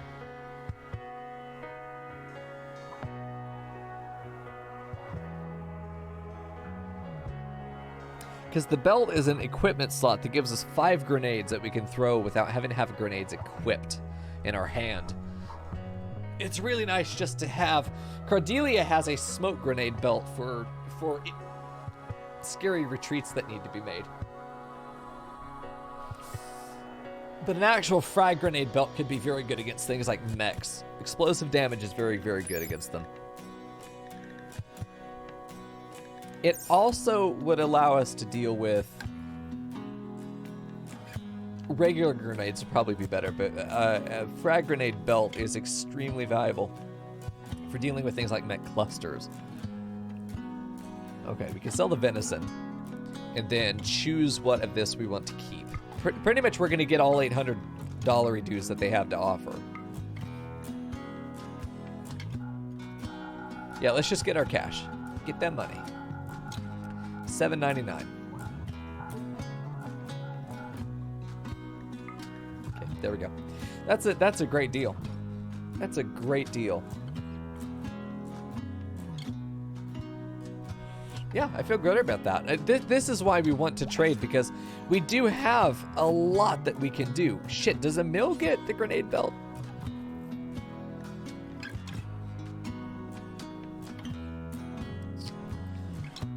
Emil's most likely to be in the front line and use it. Colonist needs treatment. Oh god, Emil. Fucking gutworms. Gutworms, that one of the biggest issues is economically it takes a lot of food. It also takes a lot of labor out of the colony because they have to stay in bed the whole time if they want to really get over it. They need a total of 300% 10 quality applied over every 10. Once they have that 300% total accumulated 10 quality, then they'll get over the gutworms, but that's what it takes. Getting some more statues in here. It's good, so we can replace it. Let's go ahead and put it in Amelia's room. She is waning, but still there. We still don't have a leader. We'd love to make it... Love to make it feather, but she's still got how long? 7 days. Still about a week. She'll be halfway through the summer. Halfway through the summer and we'll have her. Microelectronics is done. Oh. Ah, very nice, dude. Ah, finally, dude. All right, research screen. What do you got for me? 5 new options: IEDs, decals, tidal power. Trees sowing is not bad. Succulent sowing not very good. We are unironically going to go IEDs. They're so good for dealing with mech clusters. IEDs solve a lot of problems. So we definitely want to do this. We can't make shells, but just having the tech for it is good because you can buy shells. If we get shells from a siege, we can turn those into IEDs. So that's very good for us. It's also the cheapest one in the lot, meaning that after only a mere 500 points, we get a new 5 to roll against, which is good. So that's a good deal for us. It's a pretty clear choice. This research screen is from the semi-random research. It gives you a selection of however many you configure it to offer you. You can only pick one of the 5. You cannot research what you want. You get to pick from 5 options handed to you. I really handle this as sort of the colonists get together and make suggestions about things that they think they could figure out and develop. They just need time to really sit and hammer out the details. They know how to make all the stuff. They just need to figure out an implementation scheme for how is it actually going to happen, logistic-wise, procedure-wise. And IEDs, I think, is something that they definitely come together and said, yeah, we've wanted IEDs in the past. Let's figure out how to make these. I think it's really good because it does set up the narrative of sort of allowing the game to suggest us what are the priorities of the colonists. You saw that there were decals, there was tree planting, there were succulent planting, which are just decorative plants. But I think that there were some people that are like, yeah, let's get some better wood harvesting, perhaps within the walls. Someone else is like, yeah, we should increase the beauty of the town and increase moods overall. I think that's fair. Someone's like, IEDs, fucking blow shit up. And they were like, yeah, no, you're right. Some dude said decals. Let's plant the grass.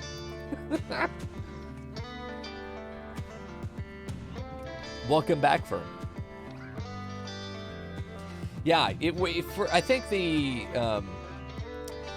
the semi-random research is going to be really good for the players that are very, very experienced with the game and absolutely do have, like, they 100% have their path through the research. Oh no, J is used for something else. We can't use that. J is for paste. J is for paste. What about Y? I don't know of anything else using Y. Ugh, God. Okay, N, J. Oh, that's been undone. Let me change that real quick. Keybinds, where is that? J needs to be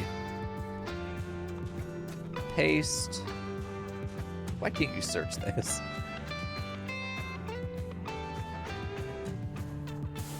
I probably should look if anything is Y. Okay, yeah, it's just that. I probably skipped over it. That's fine. I'll just push the button. All right. N for copy, paste. You could actually just paste through all of these. Here we go. Paste settings. Perfect. Okay, so now we've got weapon storage. There we go.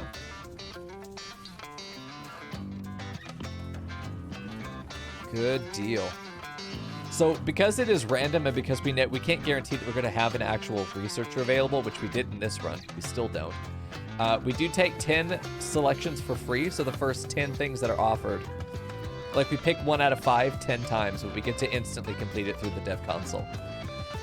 That's a starting bonus that we take for ourselves. We've already traded with Will, but we're going to leave them around because if we were to get raided right now, these guys would be here to support us, and we would let them tank. Let them take aggro, and then we'll clean up the mess. But look how much faster this is going. I think microelectronics is, what, 3,000 research points? When you don't have a researcher, that is fucking miserable. We were very lucky to get microelectronics as early as we did. But I'm glad that we're now moving on to other research opportunities. The biggest thing that we need to do right now is make sure that we get the comms console up. It's the biggest thing, because then we get to use the radar. Biggest value is right there. Okay, and then we can start doing orbital trade beacons, and we're gonna have one in here in the tailor shop. Put that there. We're gonna have one down here in the food shop because we're gonna be selling meals, which it can go just right there. Maybe in the corner is good. It doesn't quite get that other corner. This is the only spot that gets kind of everything. Yeah, that's a good spot. Okay, and then we're gonna have one in the slave quarters because we can sell them to orbital traders. That's a prison. Same. We'll do the slaves. Same thing. Fuck it. Let's do both. Fuck it. Let's do both. Once we get a worked warehouse, oh man, that's gonna be great to set all that stuff up in there. We also need to move an orbital trade beacon into this room, and that's a good spot. And we need it to have, let's see, storage. It's going to be wooden pallet. There we go. We're going to do it that way. And this is going to be like silver, silver, silver, gold, gold, jade, plasteel, uranium. Yeah. Because we're very likely to sell those metals. Those are economic metals for us. We keep this in the back of the palace too, of course, because that's where you keep your valuables. We should also probably floor it, but nah. Get this light in here. I'll add a chair. Just why not? It doesn't hurt.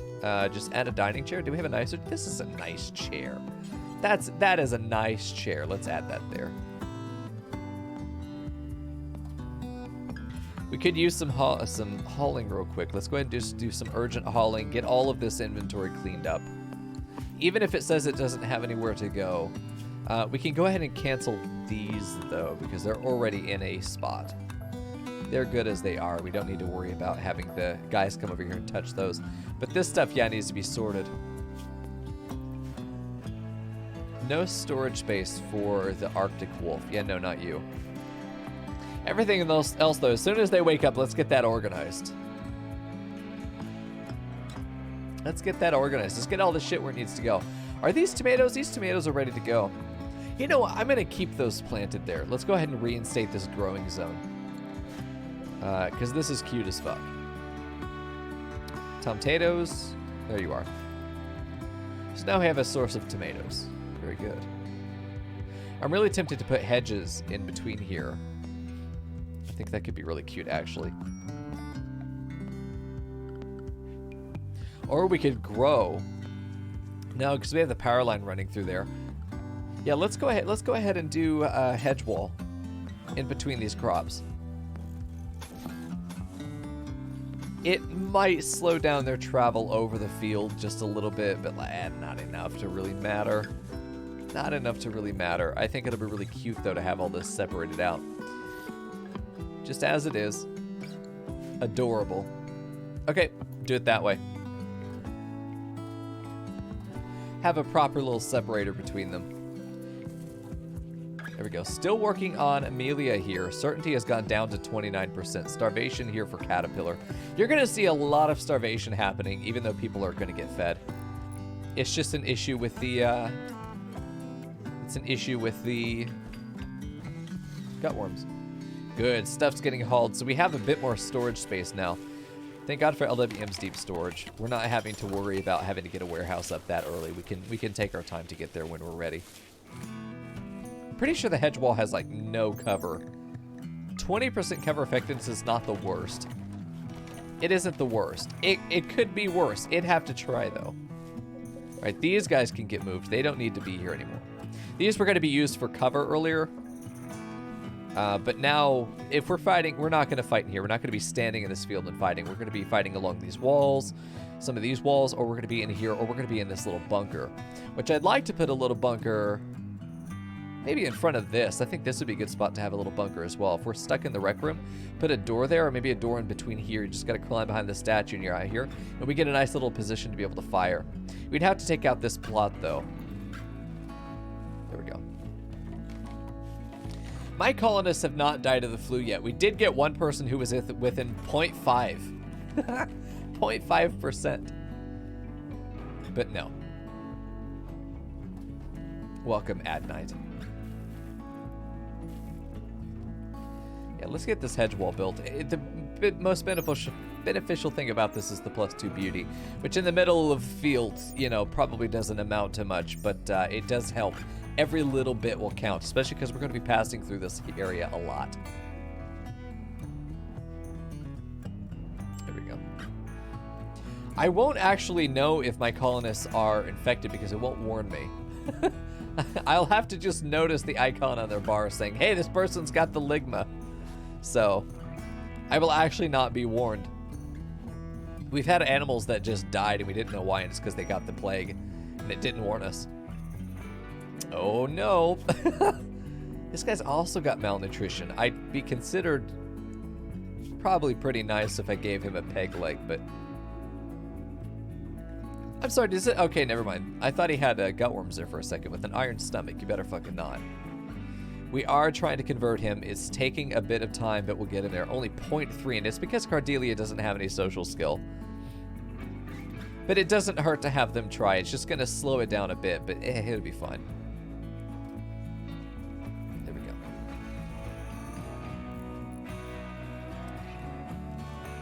What the fuck, Fern? Nice and cursed. Get in there, dude. I'm terrified that we're going to get another string of raids here in a minute. It feels right. Like, the timing feels right for us getting attacked again. But I don't know, man. We had an entire night with no raids, and that's what I like about the Ultimate Storyteller mod, is that you can't play the meta of timing the raids like you can with Cassandra and Phoebe. And even to some extent, Randy is a bit predictable, ironically. But the mix of them creates such an uncertainty there that I think is super valuable to the not knowing. The not knowing is, for somebody with as many hours in this game, I'm literally the most experienced expert player in the world. So for me to be able to see this game as not just repeating the same 2 strategies over and over again is very nice. Dry thunderstorm's a bit of an issue. It's an interesting choice to just fucking walk by the fire.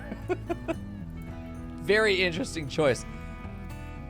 Dry thunderstorm into rain is nice, though. That means that we don't really have to worry about the fires. Usually dry thunderstorm and then just leaving it is a nightmare. It's a nightmare scenario.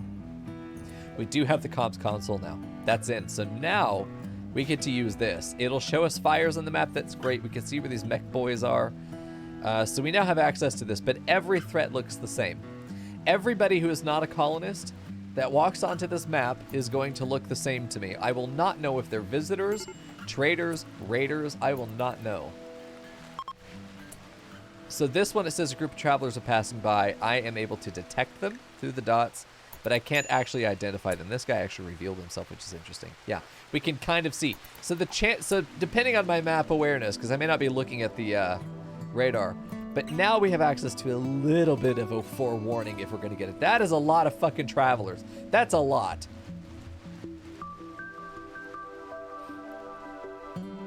I know they're not hostile, but holy fuck, that might also be a trade caravan, coincidentally. Yeah, these guys are going this way. They set off the trap up here, then something's funky. No, we're good. No traps triggered. Well, they went this way through a door, so they have to be friendly. Okay. That's a decent filter. Yeah, this might be a trade caravan. Look at that shit. Travelers and trade Excuse the fuck out of you. You don't belong in here. Walking through that door like you belong. What's your problem, by the way? You're still pissed off by getting shot down by Cordelia, rebuffed by Amelia. Dude, you cannot hit on a prisoner. She is in a vulnerable state. You fucking weirdo. This shows the overall progress. That is so good. Compact head ifs is so nice, man. Wow. Lennon courted Amelia by complimenting her sincerity. Maybe I don't know if he was actually flirting with her. No. It was because he's affected emotionally by it. It wasn't fake. This was sincere from him. He's hitting on Amelia. Huh. Interesting. All right, well, Lennon, I know you're pissed off and sleepy, but let's go trade with another bulk goods trader. We now have access to one of the best resources in the game, which is orbital traders. Oh, man. We still have plenty of food to sell. They've got 1,200 bucks to give us. I'd like to get as much of that money as possible. Sell our smoke leaf, sell the ambrosia. I'm going to cancel this real quick because any ambrosia that we still have outside, maybe on the floor. Let's see, hold on. Let's go ahead and get rid of this home zone. Yeah, all of that got brought in and either eaten, rotted, or sold. I'm going to guess it rotted. That's my guess. All right, go ahead and trade again. If you stay paused, you cancel, you can still trade within the same frame. You don't have to change again. All right, I'd love to buy their components. That'd be great. Would love to buy their components. Sell the spices. These are decent clothes. It's worth to keep them. Sell sculpture. Sell a spare bed. That's fine. It's a good bed though. I think maybe we keep it. An advanced chair is really nice. This is an expensive fucking chair. The comfort is how much? 1.3 is insane. That's insane comfort. Oh, flash grenade belt. Okay, that has to get purchased. The flash grenade belt is fantastic. You get 5 flash grenades, which would be a big AoE stun. Which is incredible. That's some powerful AoE right there. That's some powerful crowd control. That's like a very brief, it's a very brief vertigo pulse. Very brief, but it is there.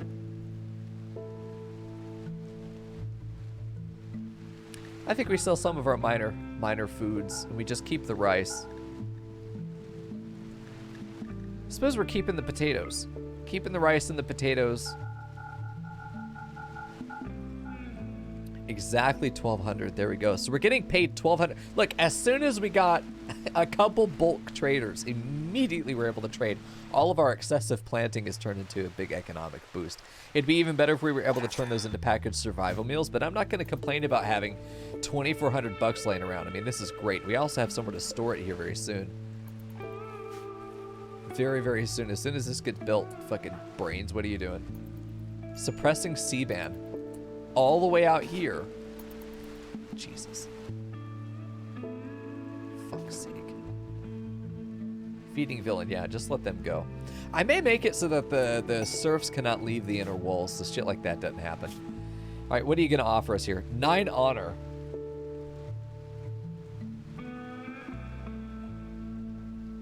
It would take 250 stone. Do we have that much stone? We can make it out of slate. And we could later convert it to a warehouse or a laboratory, depending on its shape. We do want to get to building.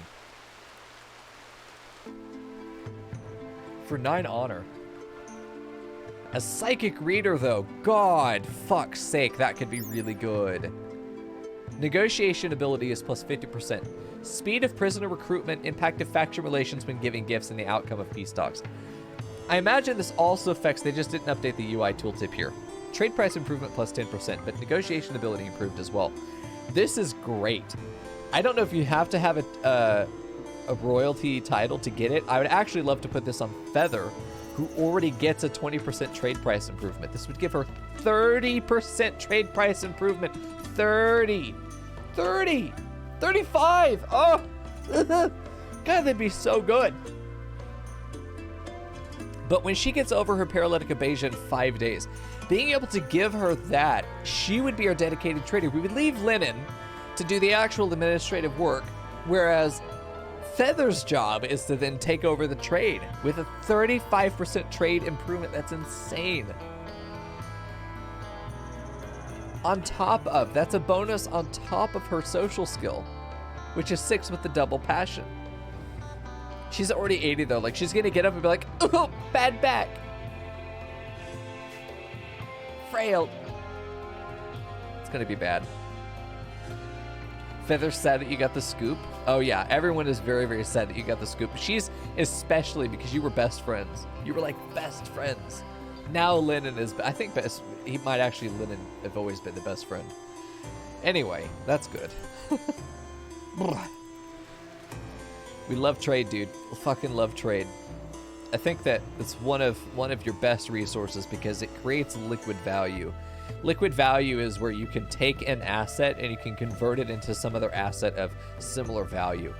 All of that corn sitting on our floor is not helping us because we can't really eat it. We're not producing anything with it. It's wealth that just sits on the floor. But if we sell that to create liquid cash, then we can turn into another asset like components, prosthetics that we're going to potentially be able to use. In this case, just a shitload of just standing cash. It's worth a lot more because not every trader will trade in corn, but every trader will trade in silver. It's your Miko wisdom of the day. All right, clear all. This is going to be critical. This is where the silver goes. We're going to start keeping our cash over here. This is within trade beacons, so our orbital traders will always be able to use our funds if we keep it here. This one will always be uranium, which we don't have anything to put in there right now. This one will always be plasteel and jade. No, gold and jade will go here. We're never going to have enough of either to fill this thing up. Maybe we will. If we do, we're going to sell that shit. There we go.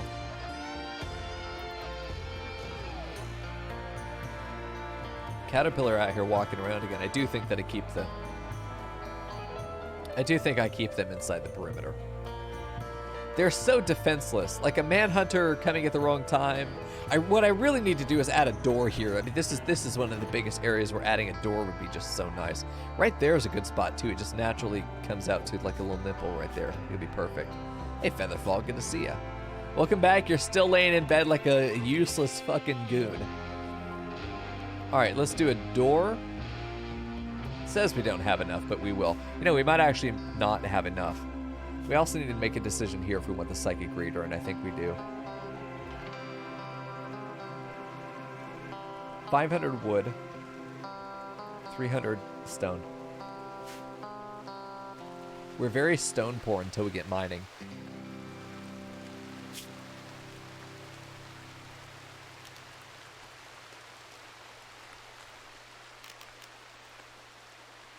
What's the HP of a gate here?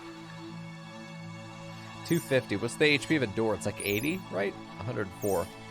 So the prison gate is much stronger. We can also see through it, which is very good. We put one at the beginning and one at the end. It's a see-through door that's stronger. Costs steel, but I think it's worth... How much steel? 40 steel? That's fine. We have enough. I'd be fine spending 80 steel to make sure this is well defended. But it gives us a shortcut through this rock because having to go around the motherfucker is just awful. I'd like to put another one maybe here. Maybe another one going through here. Once we have the jail, we can make this an entrance as well. Maybe going through here would be a good spot. Just go up and then maybe to the left there like that. That's a great name, dude. Daddy Longshaft, a.k.a. Don the Breton, a.k.a. one of our mods. We got some stuff getting delivered. Porcupine's still holding out. Being kind of sassy, too. Typical fucking 17-year-old. In his badger mask. Fucking Amelia making a kiddie pool full of fucking vomit in her room. Ugh. How's Emil doing on the old gut worms? He's doing alright. He's doing alright. Villain's getting there. Caterpillar's getting there. Emil's getting there. It's just going to take some time, but we are getting there. We're making decent progress. Now, this is a bunch of uranium here. If I were to select this, yeah, that's a shitload of uranium. We don't actually dig it out yet, but we will be able to sell it. Uranium sells for a ton of money. And by the time that we care about having uranium, we'll just buy it again. It's worth more money to sell it right now than it is to hold on to it. All right, this is going to be silver as well, but we're going to keep this one just on important. All right, there we go. This one's going to be set up for jade and gold. We have plasteel here. We have uranium. And then we have our silver in these three. Steel is still going to be kept outside. It's not a trade material. I'm never going to sell steel, ever.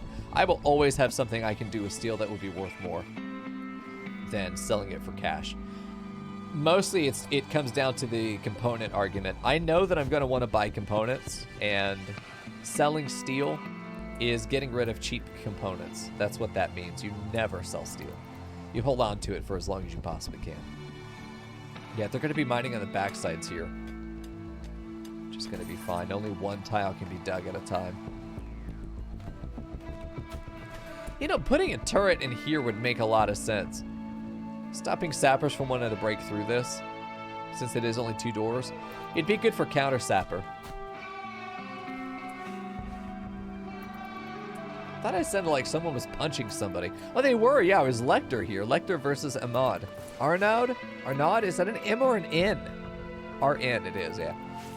Can barely tell. One missing pixel's the only difference there. Would absolutely love to have more orbital traders. Porcupine finally down to 34% certainty. What's Emil or Amelia at?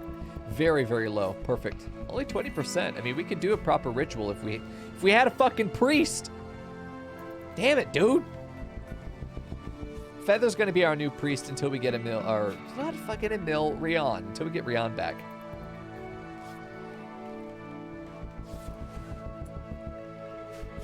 God, we've got to convert her as well. She's too sweet to put in prison, though.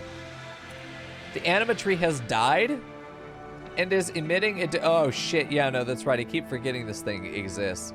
Do we care about that? Well, that makes sense. Yeah, this is a problem. We probably should have dealt with this. The next trader, we're gonna go deal with that. The very next trade caravan that arrives. Who the fuck is out here? Emil, hold on. They're leaving now. Okay. Because we want to piss it off, and then we want to run back home and hide inside and let the raiders take care of it. It's one of the easiest ways to get rid of a lot of things, actually. It's a great way to get rid of the, you know, the guys.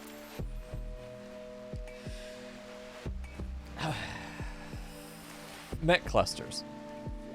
Because if they're going to have things that wake up, you just get a long-range weapon like in vanilla, just a sniper rifle. You wait until the traders are where they're going to go, though. I can't remember if they have it because it was new in 1.1. I can't remember if the mech clusters will block trader spawns, caravan spawns. Oh, stretch those legs. Oh shit, that feels nice. Oh, dude. Good. So we got our doors up. Now we just got to mine out the rest of the tunnel, and then we'll be good. The Marauder camp, I'm not caravanning right now. Yeah, this just isn't worth it. I mean, we like you. Blue grassland settlement. But no, not happening. Terrible blueprint. I think we accept it. It's one of those things where if we get a bad blueprint, I'm going to be super sad. We're going to put it right there, whatever it is, and it's just going to become the warehouse. Inevitably, it'll turn into warehouse. Because there's a very specific kind of shape that I want to do for my laboratory. Yeah, we're going to accept it. We have the labor, we have the resources. It's a little tricky, but yeah, we'll take it. Rather than for the 9 honor, which would get us tonight.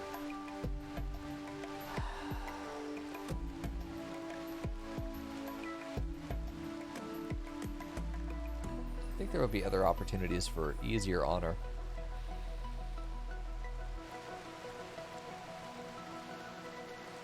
You receive the rewards when you finish construction. I'm really thinking that we might even do this and let the 14 man-hunting poodles arrive.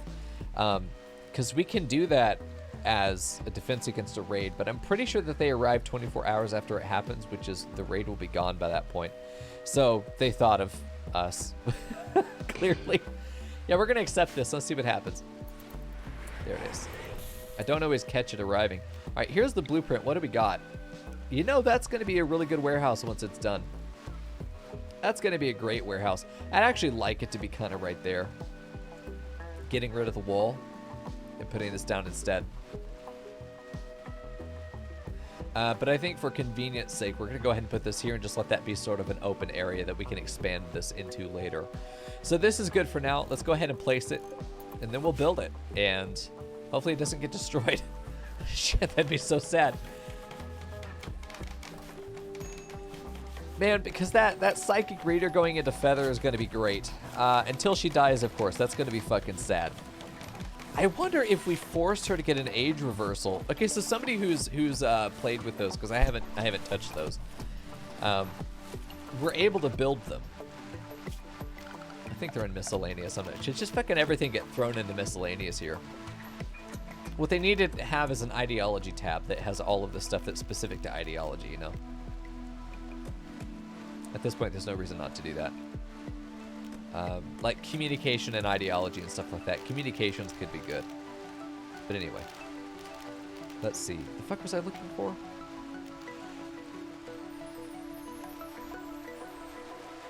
I don't remember.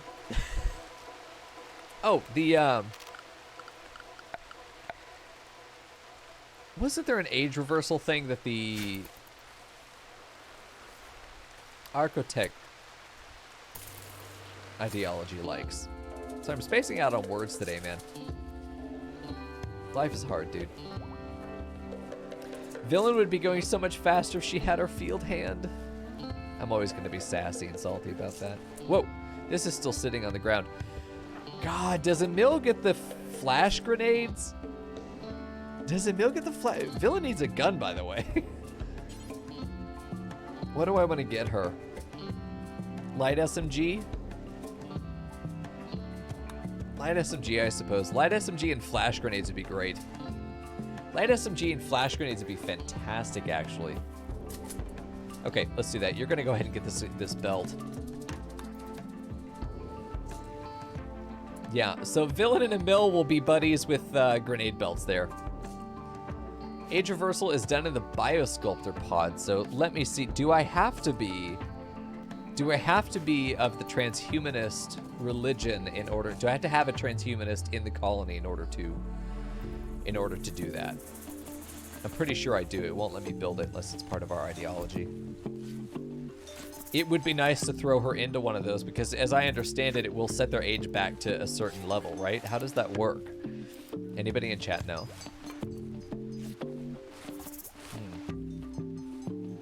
Because this is an interesting situation. The fact that they're 80 is every in-game year they have a chance of rolling a birthday event, which is never good. It's literally never good. Birthday events are always bad. It's kind of the joke.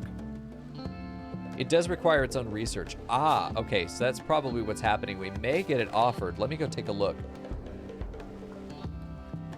I have a feeling that it would be after this. Biosculpting, there it is.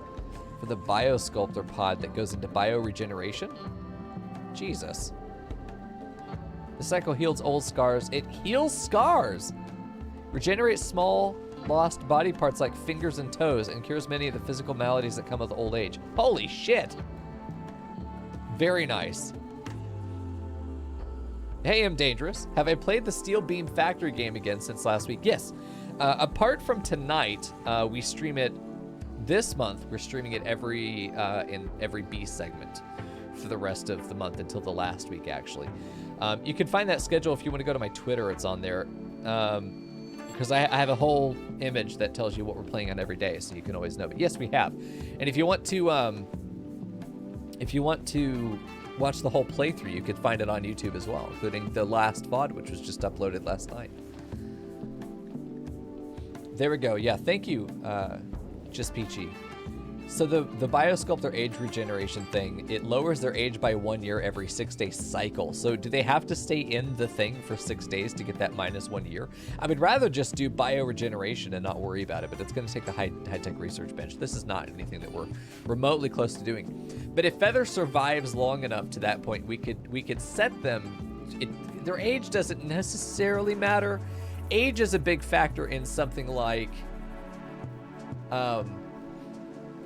Age is a factor in things like infection, immunity gain speed. Your age is a big factor there.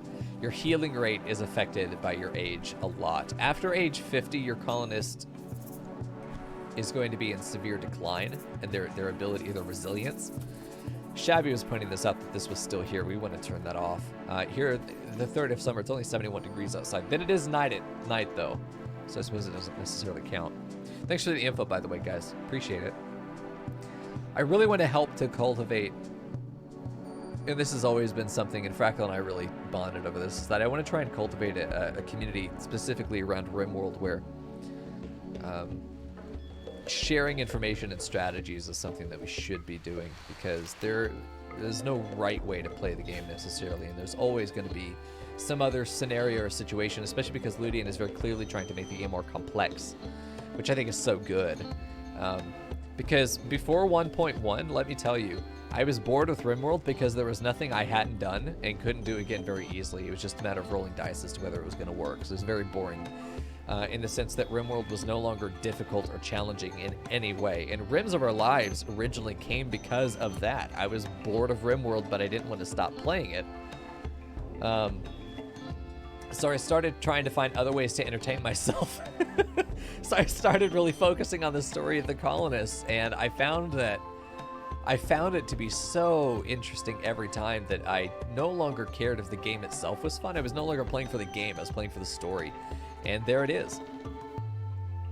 Yeah, the biggest thing is accessibility, because there are probably a lot of people who are rediscovering RimWorld or discovering it for the first time thanks to these DLCs coming out, and it's definitely something that I want to help onboard newer players into the community. And if this is the place you go to learn 3 hours a night when we do play it, that's great. Like I've said before, I'm planning to put a tutorial series together, and if you have suggestions or feedback on topics you think that the community at large should get a Miko brand depth of explanation for, let me know. I have a list already of sort of my topics to hit on. Yeah, we should probably finish this today, right? All right, place blueprints. Gravel blueprints are going to have to be slate. We're going to do as much of this in slate as possible. Walls are going to be wood against my better judgment because I don't want to spend any other materials. Columns are going to be, anything that can be wood is going to be wood. Doors will be wood. Yeah, everything that can be. And then it's only the floor here.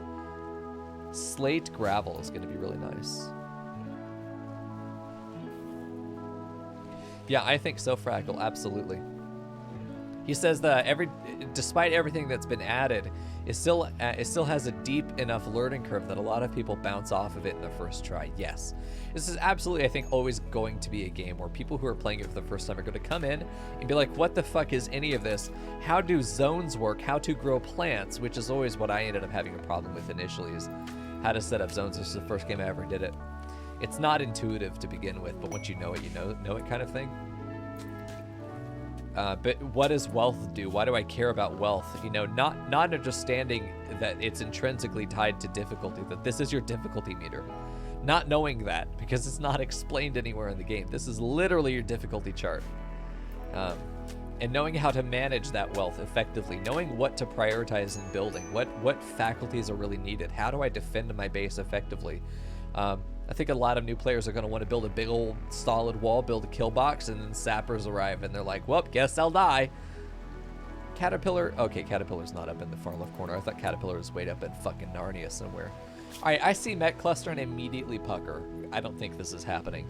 The pod contains these dangers. One Centipede, that's a problem. EMI Dynamo is less of a problem. Countdown Activator is a big problem. Proxy Activator is the biggest issue. If there was no Proxy Activator, I would consider this. The Proxy Activator means that I cannot build a very tight grip around the base. You can encase a Mech Cluster before it wakes up. You can encase it in a kill box and then just shoot into it. You can also give yourself little doors you can toss grenades into that are out of line of sight of other creatures, fucking mechs. You can open the door and toss a grenade around a corner, out of view of turrets, out of view of mechs, so you're not getting shot at, but you can safely destroy the core building. And after that point, you can just shut the door and leave the mechs to their business. The assemblers are a problem. The nodes are a problem. This is just way too much. This is way too much risk. A psychic reader would be nice. It just is not worth it. It is absolutely not worth it. One of the biggest assets in playing is knowing what opportunities to take and what opportunities to turn down. Being able to assess your actual capabilities and can I survive this? Can I deal with this? I do not have the tools needed to deal with that. I do not have proper EMP gear. EMP grenades would be great. I do not have IEDs. Even though we're researching it right now, I don't have the ability to make any. I don't have the research for that. And the I don't have the research to be able to make my own shells, and I haven't been donated any by our lovely neighbors. So it's one of those things where I don't anticipate that I'm going to have the tools needed to be able to deal with that. Now, we do have smoke grenades, but only 5. We don't have smoke grenades as an item. We have a smoke grenade belt, very limited use. And I don't know that 5 pops of a smoke grenade would be enough for us to finish that off. So it's definitely one of those things where we're close, but I can't guarantee our success, and I'm not willing to take that unless I can guarantee it. Lyndon does look like a badass. Like, he super fucking belongs here, doesn't he? Jeez, he looks like the kind of guy that'd be in charge. Jesus Christ. I really do think that I want to take his pawn's asset here and use it as part of promo material for sort of going back and changing the thumbnails for Season 1 to be Lennon on his throne, you know? Which would be great. Hey, Lennon. How you doing? Speak of the devil and he'll appear. You summon me, now what do you want? Fucking, why is Villain not cooking? What is she doing that isn't she's harvesting? They're spending all their time in the field, which is not great, but like moods are fine even with the nutrient paste. Go figure. See, it is what it is. Luckily, we've still got 3 decent builders on the team. Get this floor done and the rest of it will be pretty easy. I think we are lacking a lot of wood though. Whoa, look at the recreation time. Emil versus Cardelia here playing Faro. Villain playing roulette, but watching closely as Cardelia gets close with her hubby. Though I think, honestly, their bond is completely airtight. I don't see Emil ever having an issue here. Emil doesn't like a lot of people, I'm realizing. Emil just doesn't like a lot of people, but fucking loves Villain. Interesting.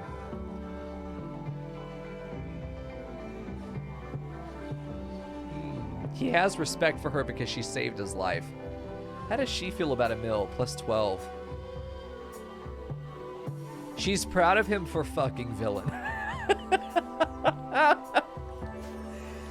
Wow. So they're social clout for breeding, as it turns out. Yeah, Speak Up is fantastic.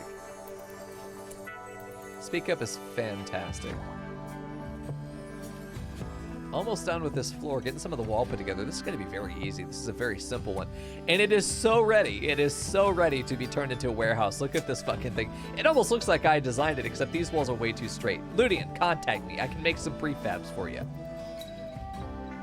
Did the bug of Lennon and Emil not being brothers persist? You know what? I think it probably did. Emil is listed only as acquaintance. I don't know. I'm gonna use the character editor.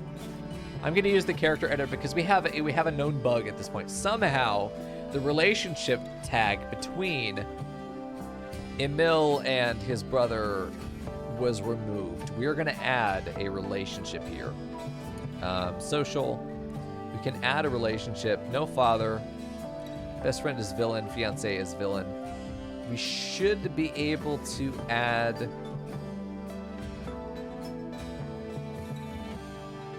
I think if we do the plus here, choose pawn, colonist. We're gonna re-add him. This is another reason that we have the character editors to help.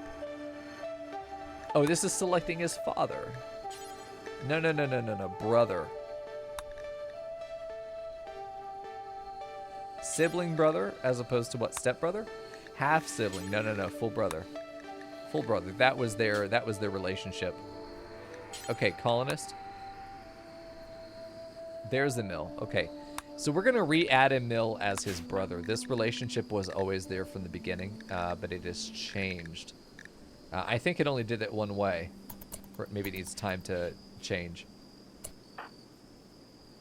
Because if it's something bugged out there, your brother's going to be, let's see, colonist, let's see, Lenin. And Lenin is going to be set to your brother. Let's see, Emil. Pretty sure that should be fine. I don't think I need to save this, do I? Do I need to save this? I don't want to save to slot. Just want to apply that change. It should work. Let's see. Where is Emil? It didn't work. Hey, hold on. What is... Get out of here. I need to take that, it's the trailer music for RimWorld. Yeah, I'm not sure how, because they started out the Colony's brothers, and some kind of bug has changed that.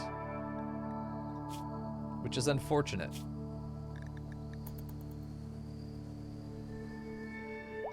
Oh, you know what I think it might be?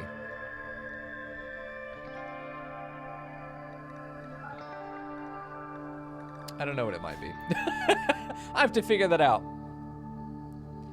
There's a little plus sign after you select the target to actually add the relation on my game. Yeah, I thought that's what we did. Let me try one more time real quick. Let's go to their social. It's listed here as his brother. It's listed here. It's not listed here. Brother is Lenin. Brother is Lenin. Go back to the bio. Let's go to social.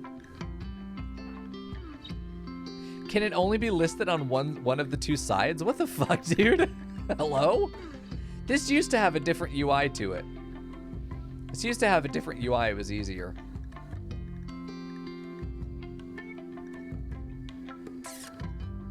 How to fix. Yeah, it's not appearing for me for some reason. I don't know. Maybe I need to change the load order of character editor. Well, that's unfortunate. It is what it is. We know that they're brothers. They just won't have the interactions that we would expect them to. It's very strange. Maybe they were disowned.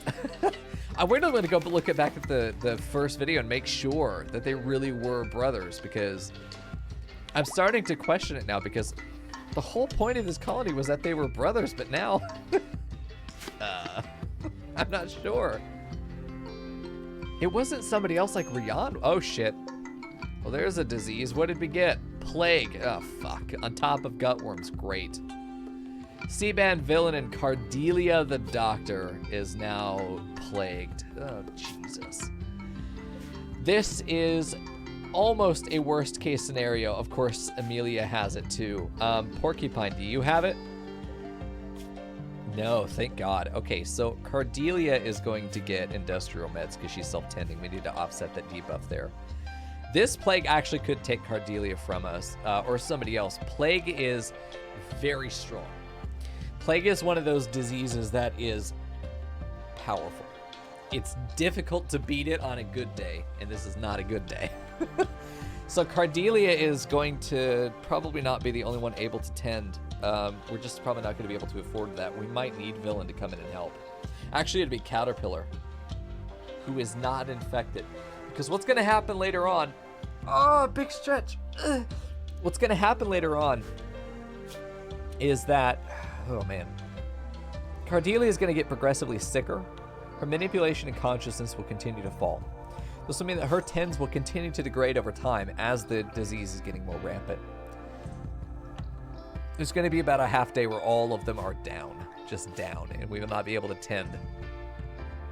This is a situation where I'm willing to use industrial meds to get an advantage early on. Maybe not for C-Ban. Nobody fucking likes her. I think that they would not give her the good meds. When they're only a 9, they're going to keep them for themselves. Amelia, I think, might also not get them because she's kind of a bitch, but we also kind of need her.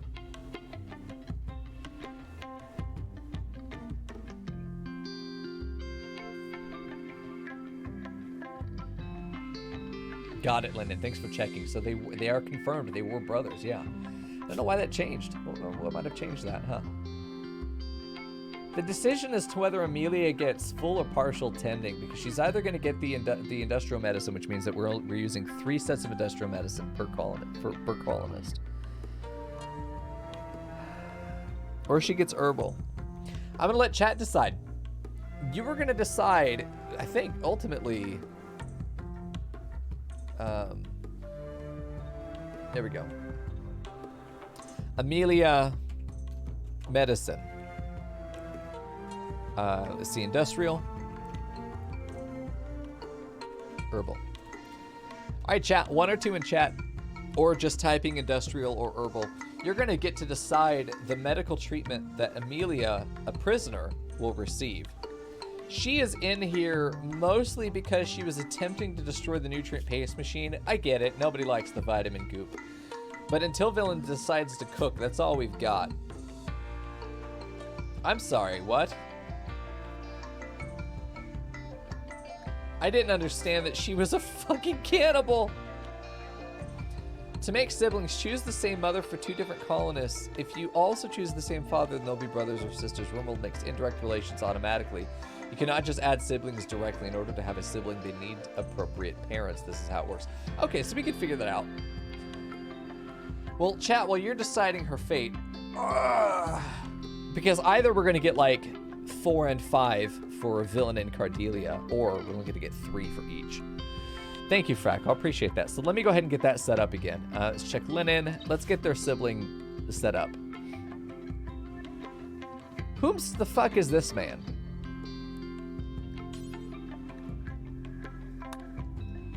Who is this man? Let's select them. Humanoid, Aoi here. Of where? Just a man. Just a man. 16 social. Damn, dude. I think I think Aoi here, and maybe Ryan might be the parents. I think those might be the parents. I think those might be the parents. What's the biological similarity here? We're just kind of synthesizing some parents here. They're within range. Okay, these are the parents. Fucking Captain Price over here. Time to get adopted, that's right. If the parents got deleted and they lost the relationship there, that could have happened. I could see that happening. All right, so for colonists, we're going to go ahead and take Mr. Emil. Socially is going to have... It loaded his parents back up. And we won't have any problems. And it wasn't... He was not the father. It's this guy. Interesting. So then if we take... Why? So it unloaded the parents there for a second. Yeah. So it should fill in their siblings automatically. That or it generated these parents for them. He probably generated these parents for them, knowing that I were trying to make brother boy here.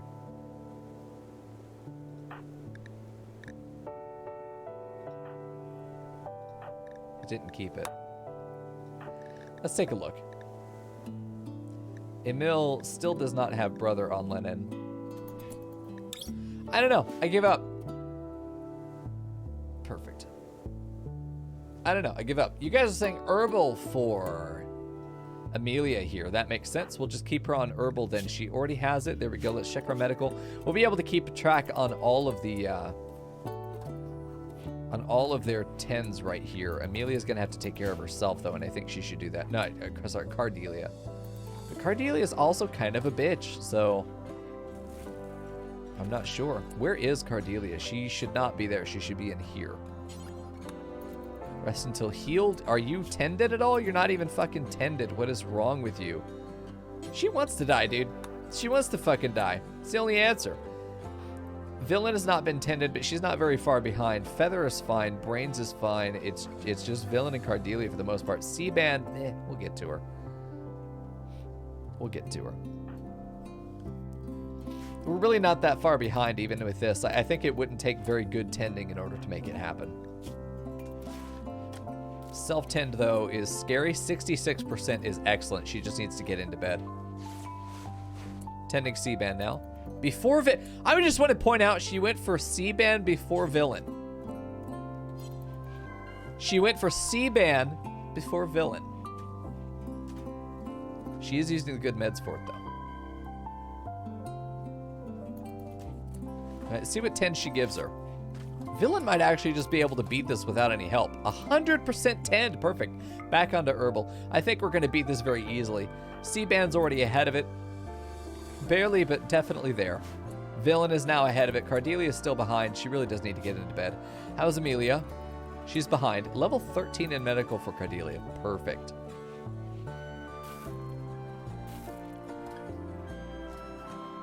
Perfect. Trade with Armos. What do you want? 2 reinforced barrels. Word of inspiration could be great. A neuro calculator would be excellent. Tribalware. We can't make 10 tribalware. I don't think we have the cloth to even do that. I'd be willing. That's a damn good trade. 10 tribalware? We don't have the cloth for... Well, maybe we do actually. 800 cloth. We'd have to get a mill working on it right now. We'd have to caravan too. A neuro calculator is an implant that gives them research speed bonus. It bonuses to a bunch of shit. We could do a quick mass hunt if we needed to, but no, we have the cloth.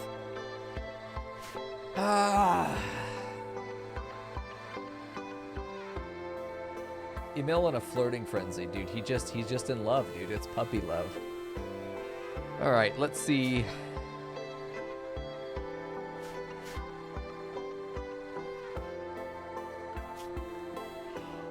I think we passed it. That's way. It's on the highway though. It's all highway.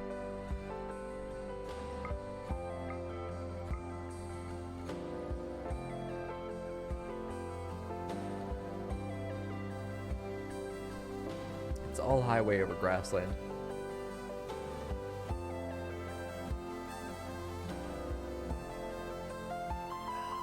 Yeah, we can start trying to make them. It's not about whether I think we could do it. It's more about, do we want to commit the resources right now to this? Is this such a good opportunity that we'd be willing to stop what we're doing to do this?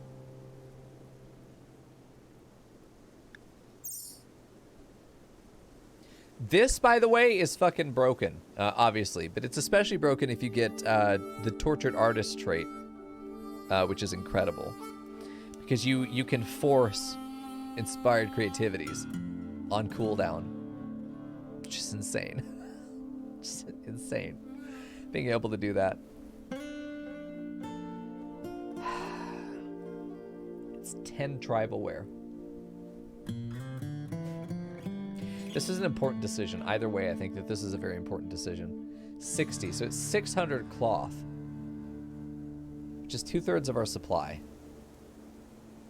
when we have other clothes that we need to make. And there's other furniture I can make with this as well. Carpeting, this is flooring. Would I rather have carpeted floors or the neurocalculator in Word of Inspiration? Oh, that's a tough choice. Let's take a look at the exact stats of the neurocalculator. Not uranium, fuck you. Neurocalculator. Research speed plus 20%.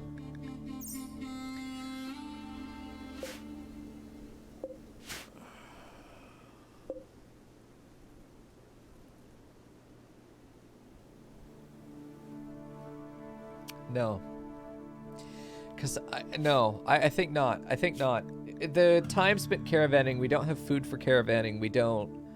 I don't want pawns out of the colony. I just don't. The caravanning is the biggest hurdle to me. It's not the economic. Can we afford to make 10 of these? Yes, we can. Can we make them normal? Yes, we can. It'd actually probably be very beneficial for Emil to do that practice. We have the resources, we have the time, we have the labor.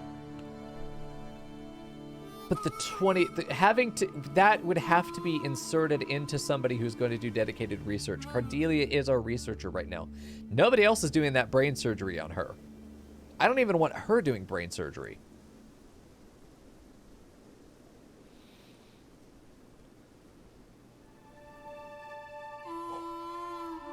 And Word of Inspiration's nice, but it's not going to make the difference. 33 goodwill, I don't give a shit. Reinforced barrels, we're not going to use them. So no. No deal. It's not a good enough offer. It'd have to be real fucking nice for me to want to go and do that. God, I need a trade caravan, please. Someone I can throw at that mech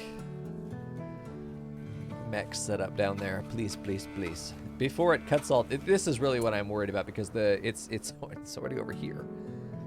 It's already all the way over here. We don't have very long until it starts hitting our actual fields. Not very long. Certainty is going down very slowly because the people that are working with them... You know what? I got to take the other people off of wardening. We had them up there on wardening because I thought that nobody was getting fed, but that's not the truth. That's not the truth. We really do want Lennon to be the one talking to them because he's going to be the only one that makes decent progress. I do have Word of Trust, but it's not what we're trying to do with him right now. I'm curious if Word of Trust would work on Will. I doubt it. I'd like it to, but I doubt it. He's still anti-manporkism. Major break risk here on C-band. That's what being sick will do to you. Cordelia's still not beating it, but it's because she's just now laying down. She's got a self-tend of 66. Can be tended in 3 hours. Oh, look at them bonding over their sniffles. Cordelia not answering her.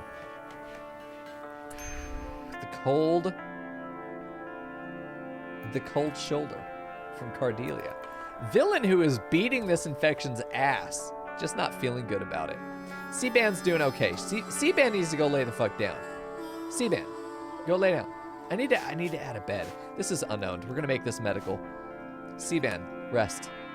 I don't care if you die, but I don't want you to die, you know? We're gonna do some resistance to your death. Cordelia is barely coming up above water now. She's going to have to tend to herself. I think she can do better than this, and I definitely want her to use the industrial. Will she? You know, she's gonna go tend to herself. Let's let her see if she can get higher than that. She's 57. It's a slight downgrade. Okay. She should go back to work. Bed. Sorry, bed, not work. Go back to work. Bed. Fuck. You know what? Go ahead and do a couple rounds of tending. This villain will need it here very soon as well. Can tend now, but honestly, we want to keep it for 3 hours. Let's go ahead and just do this. For 3 hours. Do not let me forget. She's got 3 hours that we want to keep her on this 100 hour.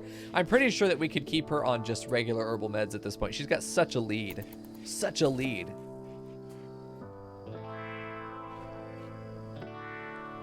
Okay, we will let her get tended in the morning. Cordelia needs to lay down, though.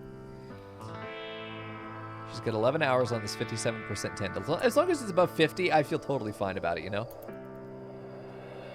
Can be tended in 11 hours. She got 62 down here just with the herbal. It's not bad. We got 2 green, 1 yellow, so we're winning, but not by much here on Cordelia, which is fine. Self-tending is always scary. They get such a downgrade to their skill when they self-tend. So that's why you always want to bump up whatever medicine you were going to use. Bump up the medicine by 1 if it's self-tending. All right, another good sculpture. Let's put these back into some areas that we lost them in. Emil's room needs it.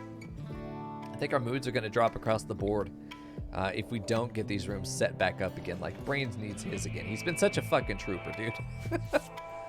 He's been such a fucking trooper. Cordelia up and tending villain now.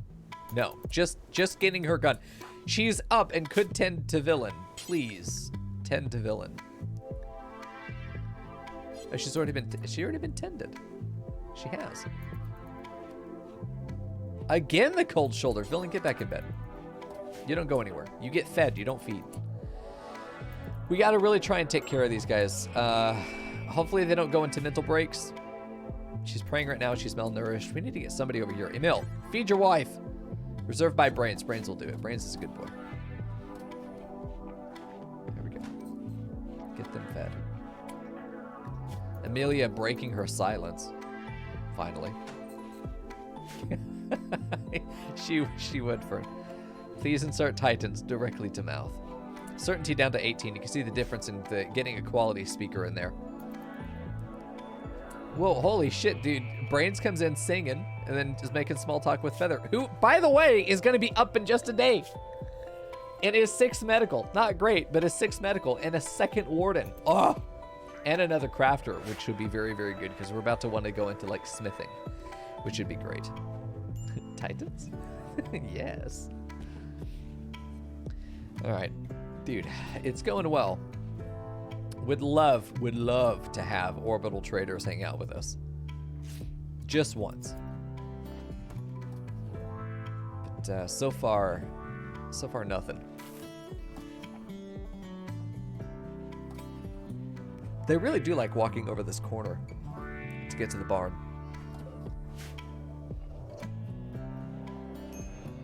There we go.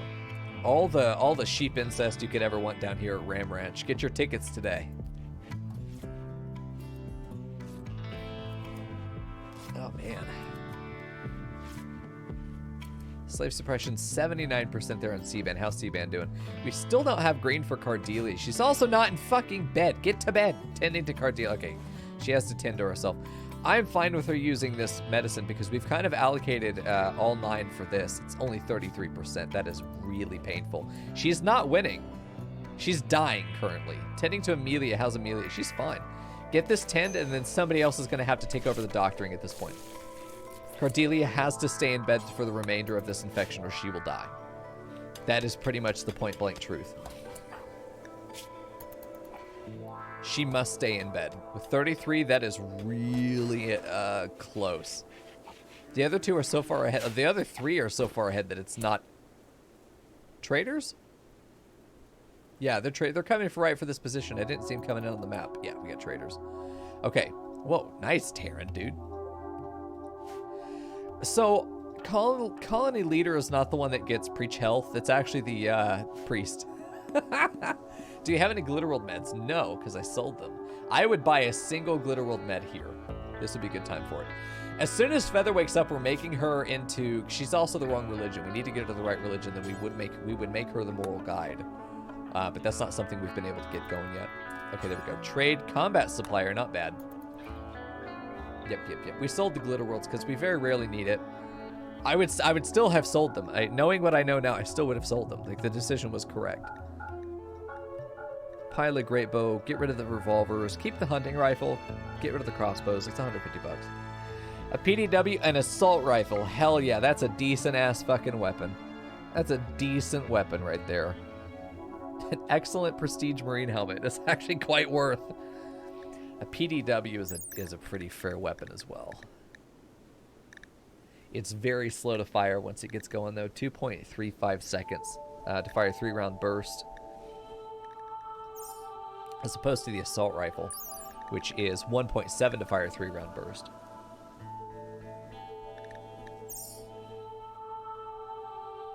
I'm looking at the grenade launcher because we do not have grenades. right now. Grenade launcher gives us greater range on delivery. Yeah, it's too valuable not to do. We have the money for it too. A normal mono sword. We couldn't afford it, but it would be nice. Let's go ahead and replenish some of our medicine supply here. Trade the joints for actual meds. I'm willing to spend 900 on this. Go down to 1,400 bucks. I think this is a very nice upgrade for us. No glitter world, of course. That's unfortunate, but this is a damn good deal, I feel. We'll keep this in storage. I think I'm going to keep this in a very specific box. This is the one box. Clear all. This is the one box where we're going to put grenade launcher. G, dumbass. There we go. This is where it goes. Nowhere else. That'll be good. Yeah, that's exactly right, Emil. The PDW and the other quick draw weapons that come from Vanilla Weapons Expanded Quick Draw, they have almost no warm-up time. So when I move into a new position, I fire almost immediately, but there's a long cooldown before I can fire again. It's very good for kiting. It's very good for scoot and shoot. It is not good for a hunkered down position. Quick draw weapons are actually fairly valuable here because we tend to reposition frequently. And it means that when I get into this new position, I pop this door open, I come around the corner, I'm immediately firing on the target before they have a chance to start running away or getting into new cover. There are a lot of great opportunities for these quick draw weapons. The PDW, though, is not necessarily the one that I want to use. Although, yeah, and it's because really what we're going to do is we're probably going to give this assault rifle to Brains, and Brains is going to give his weapon over to Villain, and that's going to be pretty much all the gun slots we have. Feather, I'm pretty sure. Now, Feather can shoot, just not very well. We'll give her the SMG. Giving her like the PDW could be good too, because she'll probably be in very close range. But she's 80. We're not going to put her in the front of the fight because her chances of dying from her wounds are pretty high. Yeah, absolutely. The I don't remember what weapon it is. I think it's called the DMR. I think the DMR is the quick shot sniper equivalent. Dude, Cardelia is not winning.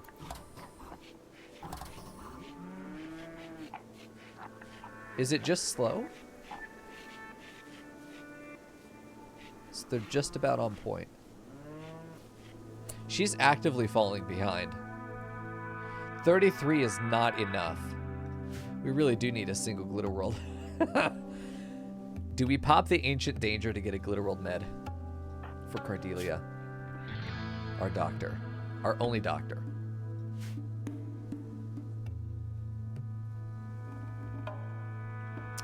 It's right there. We have traders.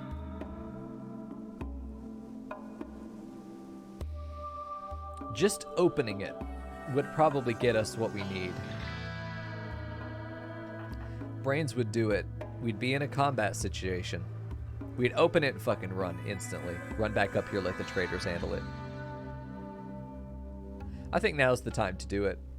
If this were open, I would also run over here and get the mechs. I think now might be the time to get the mechs too.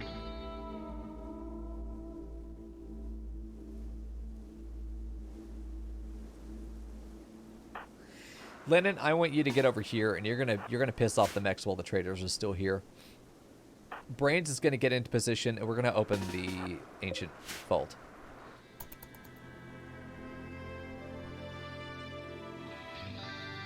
And then we're just gonna pray that it works. Quest active, Pirates with a Psychic Suppressor. Please don't make me fucking caravan for it. Ah! I hate this so much. I fucking hate caravanning. This is the one thing in the game that they've just never made better. It's only guarded by 4 people, but now is not the fucking time for it. Problem with Psychic Suppressor is... Psychic Suppressor makes every colonist have 50% consciousness max, which is horrible. It is almost a worst possible thing that could happen to your colony. Okay, we are going to... God, I almost think we choose permit here. I just feel like we need to take the permit to get a trooper squad. And save the transport, do the transport shuttle later. Because we're about to be at night.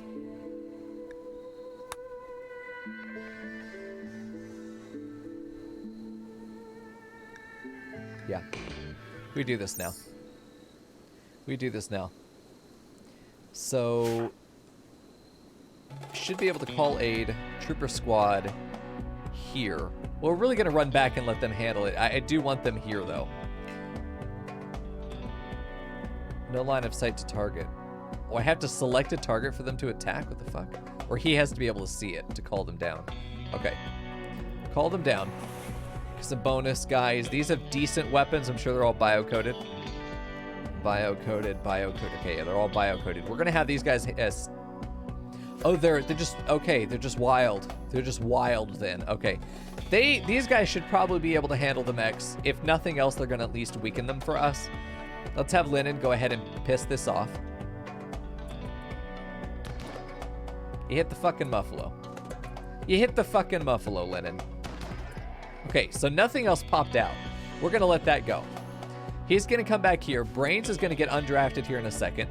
We're going to try and fight as many birds with one stone as possible. These guys will go hopefully take care of the Scythers. Once that's done, we can send a mill out there to go punch. You guys deal with that. Not my fucking problem. All right, we're going to get over here quickly as we can. There's some shit going on over there. Hopefully these guys stick. Oh God, are they gone? No, we just can't see them. There's nobody out there. Yeah, they're still there. You can see the footstep markers. They're very faint, but they're there. Okay, brains are gonna start deconstructing this. Lennon's gonna be here just to provide immediate fire support, just in case brains does get shot at. We're gonna run though very quickly. Okay, it's a, oh geez, Resurrector Serum, Advanced Components, a Psychic Soothe Pulsar. I do not see Glitterworld meds though. A Hermetic Crate, I think, is where the loot is. We don't want to open the caskets yet though. Okay. We're going to have to run, but we're going to do it in a way that we duck behind cover. So we're going to actually go here first. We're going to wrap around this corner. Then we're going to go into this room afterward. And we're going to hope that they run north and catch those other guys and get shot. Hopefully they don't shoot at our fucking lambs. That'd be sad. Holy fuck, they're fast. Imperials are fleeing. That's unfortunate. Oh, shit. Nice. Good dodge. That trap's saving us there. He's probably going to run forward to chase us, but we should be inside the door before he's able to fire. Depends on if he's even able to move anymore. I fucking hate their giggling. So yeah, they're running away now. Looks like some of them died. They probably killed... So that there are 2 drops here tells me it's very likely that these are not the mechs. I don't think the mechs died here. That or we're not seeing the item. We do have a res serum. That's fair. Like if Cardelia dies, we do have the res serum. I think her death is a foregone conclusion at this point. She's got 4 hours before we contend that again. Hey, Snorlax, good to see you. Okay, so you guys can... Honestly, Lennon, you know what? Brains. Peek outside real quick. See if our friend is available. Friend is available. We want to not get aggroed there. We want them to go north and fight the other guys. Let's go through here real quick. We're going to go into the main room so that we can get some eyes on this, but we do not want to be caught out here in the street. They're fighting. Okay, he took cover right there. This is where the mech is. There we go. Nice. We get some vision. Hell yeah. I do not want to be in the middle of this. We are not getting near this. I say not getting near this as I move man into the doorway, but we're not going to stand in the freezer door. You're going to stand right there. Anything that gets killed by the raider is great. Any raider that dies, great. This guy's down almost instantly. That's fantastic. I think there was a second Lancer. Let's get brains on the doorway just to get some vision. And not seeing anything. Let's move him down. We've got this trap to fall back onto. I think we should be okay. We're gonna have brains just sort of tiptoe down to the south and see what else we can find. I think these are 2 mechs that are running back to the thing. I think that our Imperials just fucking died. Okay, let's take a little bit of a risky peek here. A little bit of a risky peek. How is Cardelia, by the way? The other 2 are already over the infection here. 4 hours. Who is our next best medic here? It would be Feather, if Feather could get the fuck up. Feather's got 14 hours. It's going to be too late. We're going to have to do the next 10 without her, which is going to be Emil, 3, Villain, 3, Caterpillar, 4. What's really interesting to me is that ultimately we're seeing a situation where Cordelia's life is going to be in the hands of a tribal, one of our slaves.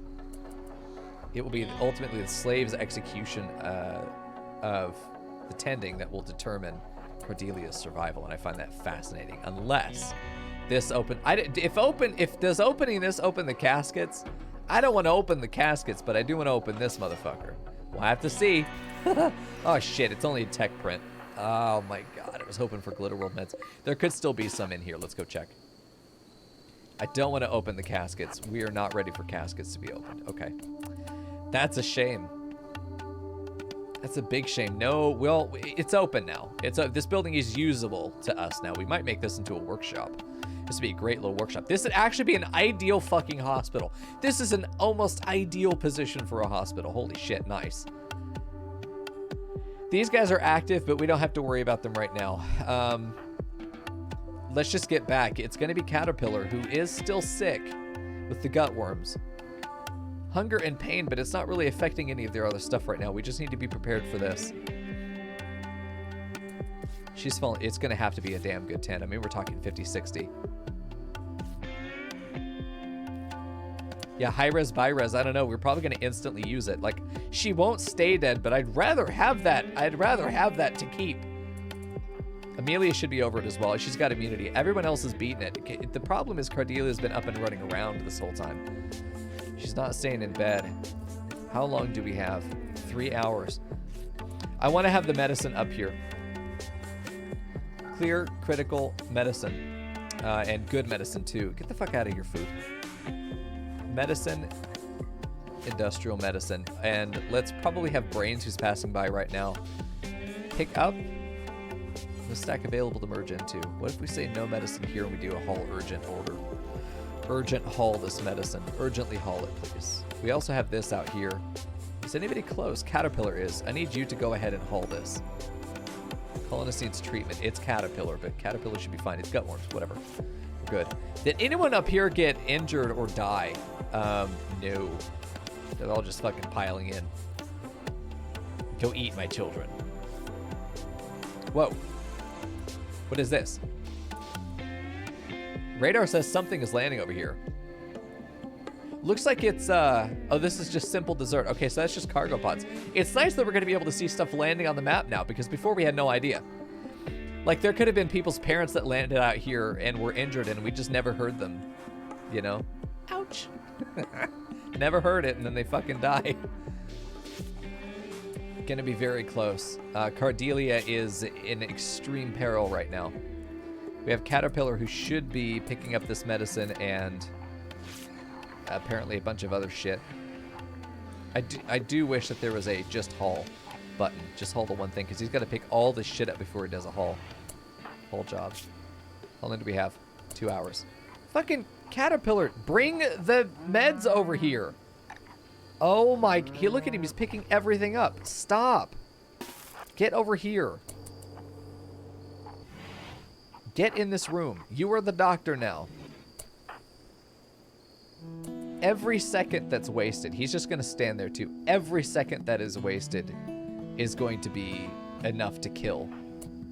We're going to have him drop, because he's got all the stuff in his inventory. Let's have him drop this into the position. Perfect. Unloading inventory. Yeah. We just want to make sure that he's up here when that 10 hits 0. Let's go speed 2, speed 3. Down to speed 2 now. A lot of bleeding in here. What the fuck happened? What? I think someone was standing there maybe, and then they got shot. There we go. Okay. Villain's good. This is the she's down now. She's down for the count. She's either going to be totally fine or she'll never wake up. It's one of the two. When I start to see 10 seconds, actually, let's go ahead and get him up here. Fuck him. He doesn't have to be comfortable. He has to do his job. Nothing else matters. So we're waiting. 0.7, 0.5. He'll be right in position to start as soon as it's there. There we go. 8 seconds. Down to speed 1. 5, 4, 3. It's going to be very close. He's going to have to get a very good roll here. Caterpillar. Caterpillar. Not assigned to doctoring. Well, that's about to change. Congratulations, you've been promoted, but if you fail, I don't see you making it through this winter. Okay. It's going to be very close. Like, he needs to hit 80, 90, I think. 50, 60, I don't think we'll cut it. Given how close this is, he needs to have a miraculous tend. 4% behind at 94. That's not going to be enough. That's not going to be enough, Caterpillar. Ah! The odds of getting punished for not having the glitter world meds are so fucking low. This is one of the like extremely unique situations. Because we don't have a second doctor to tend, she had to self-tend, which led to 2 bad tens. And that she had to do the tending for all the others to keep them alive. It was almost like we had to sack Cardelia to save Villain and Amelia and whoever else was sick. So fucking sad. And the other problem, really, it's not even Caterpillar's fault because he has a psychic suppression. No, it's only for women. Consciousness max 50% is awful. Yeah, now the prejudice is justified in the eyes of the colony. That's the real big thing here. Luckily, we did not go with a female. I was going to go with Villain. But Villain with her, she would not have been in a good situation anyway, with the psychic suppression and the being sick herself. Honestly, we probably should keep the medicine in here. So Cardelia will die. However, we'll be able to use the Resurrector Mech Serum on her. We do have the one. Just got it. Gonna use it immediately. Let's get this stuff hauled. Let's get this stuff in. We probably could have done it if we were willing to open the Cryptosleep casket, but who the fuck knows what we would have found in there? Nothing good, I'm sure. Yeah, missing 2 fingers, sick, psychic suppression. That would have been an act. She probably would have gotten even worse than that. I'm not feeling good. I'm going to go to bed. Meanwhile, Cardelia is fucking foaming at the mouth and currently dying right next to you. Yeah, it's a foregone conclusion there. She's going to die. We'll be ready to deal with that, though. I mean, as soon as it happens. We'll play it out, though. If we weren't going to find Glitter World meds, Resurrector Mech Serum is the next best thing to find, right? Let's go speed 3. Let's bring on the end. Feed her last meal? Nope, not even. She's not even gonna get that. Are we going to feed her? Oh, it's so sad. Starvation. Please tell me it's Amelia. No, it's Caterpillar. All right, everybody, fucking Miko salutes in chat. We got very close call on brains earlier. Trying to feed her. Fucking C-Band. C-Band knowing she was close is just like, eat the weenie. Eat the weenie. Eat the weenie. We fucking killed her. Death of Cardelia. Very, very good pawn. But what if I told you Cardelia will spend a mere 3 days locked away in her tomb before Lennon, her ex-husband, uses the Resurrector Mech Serum on her? Who would be most likely to do it, though? Who is her best friend? Did anybody like her? Emil. Emil seems most likely. Flirting frenzy. I don't know. I feel like it would be Lennon's job to determine. Well, here's the question, chat.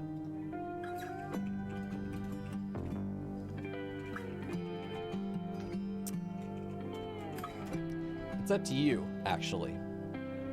Do we resurrect Cardelia? It's Lennon's decision, ultimately. This pawn is the one who's making the decision here. Doesn't like her.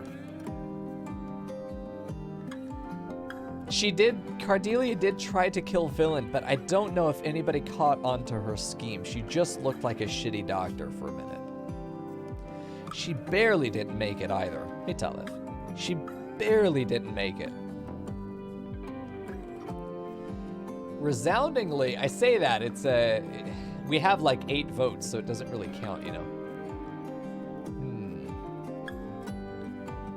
If we don't, I really, mechanically, of course we will, because she's our only doctor, she's a researcher, she's probably the most valuable pawn, work-wise.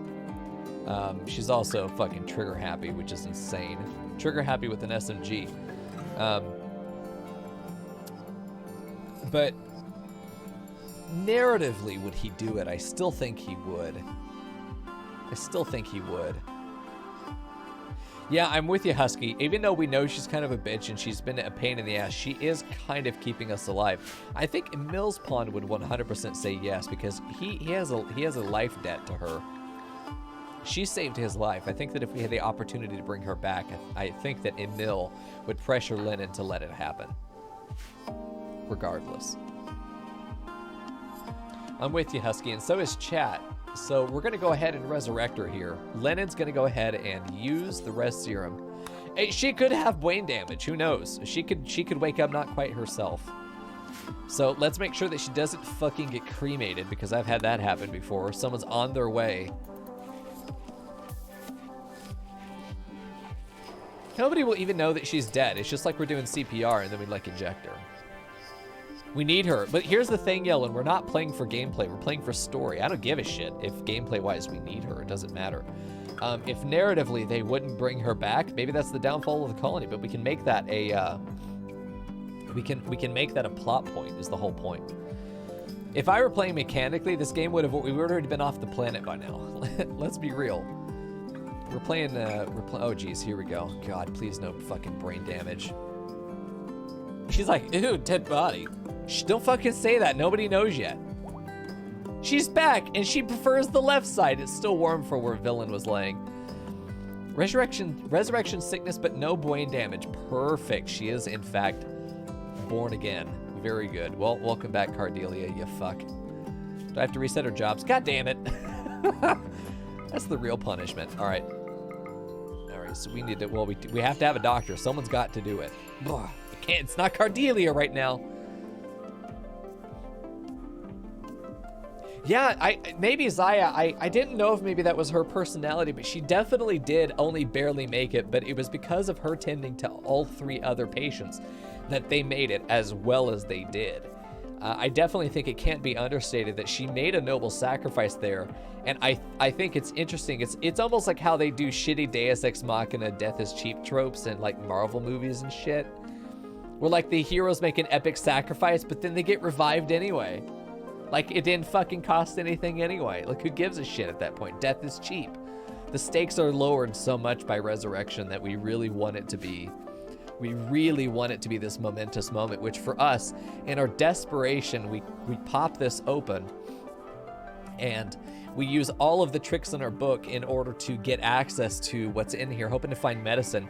We don't even look necessarily at the resurrected mech serum because we're not even considering the idea that she could die until it becomes our reality, and we're like, well, we can reverse this. There's a conversation about should we, and then we decide to do it. And I think because of our ideology, it's one of those things where we don't have an actual characterized God to appease. It's more of a set of rules of law. And that we're collectivist. We want to band together, and we know that we were stronger together, and that if we have a way to reverse this horrible tragedy, why would we not do that? I think it's a wonderful little story, because if you were to just write that out, this is very much what you would see in a conventional narrative. I think that's incredible. And I agree with Zaya Wolf here. I may have slated her as being a little bit bitchier than she really is. I mean, when it comes down to it, and we've talked a bit about this with Amelia, I think, but Cordelia really seems like a very good foil to Amelia, is that Cordelia doesn't really like dealing with people.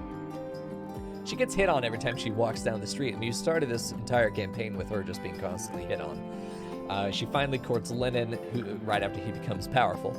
And their relationship just doesn't work out. They propose to each other, but it's kind of toxic. It's almost a spiteful proposition. So they fall out of love and they fall apart there. And she dedicates herself to her work alone for the most part in her room, researching for almost all of the time after that point, becoming a dedicated researcher and medic, making sure that we all get healed from the gutworms that we're working on, the different, we're making some gutworms. And the different things that have happened. She's kept so many different people alive.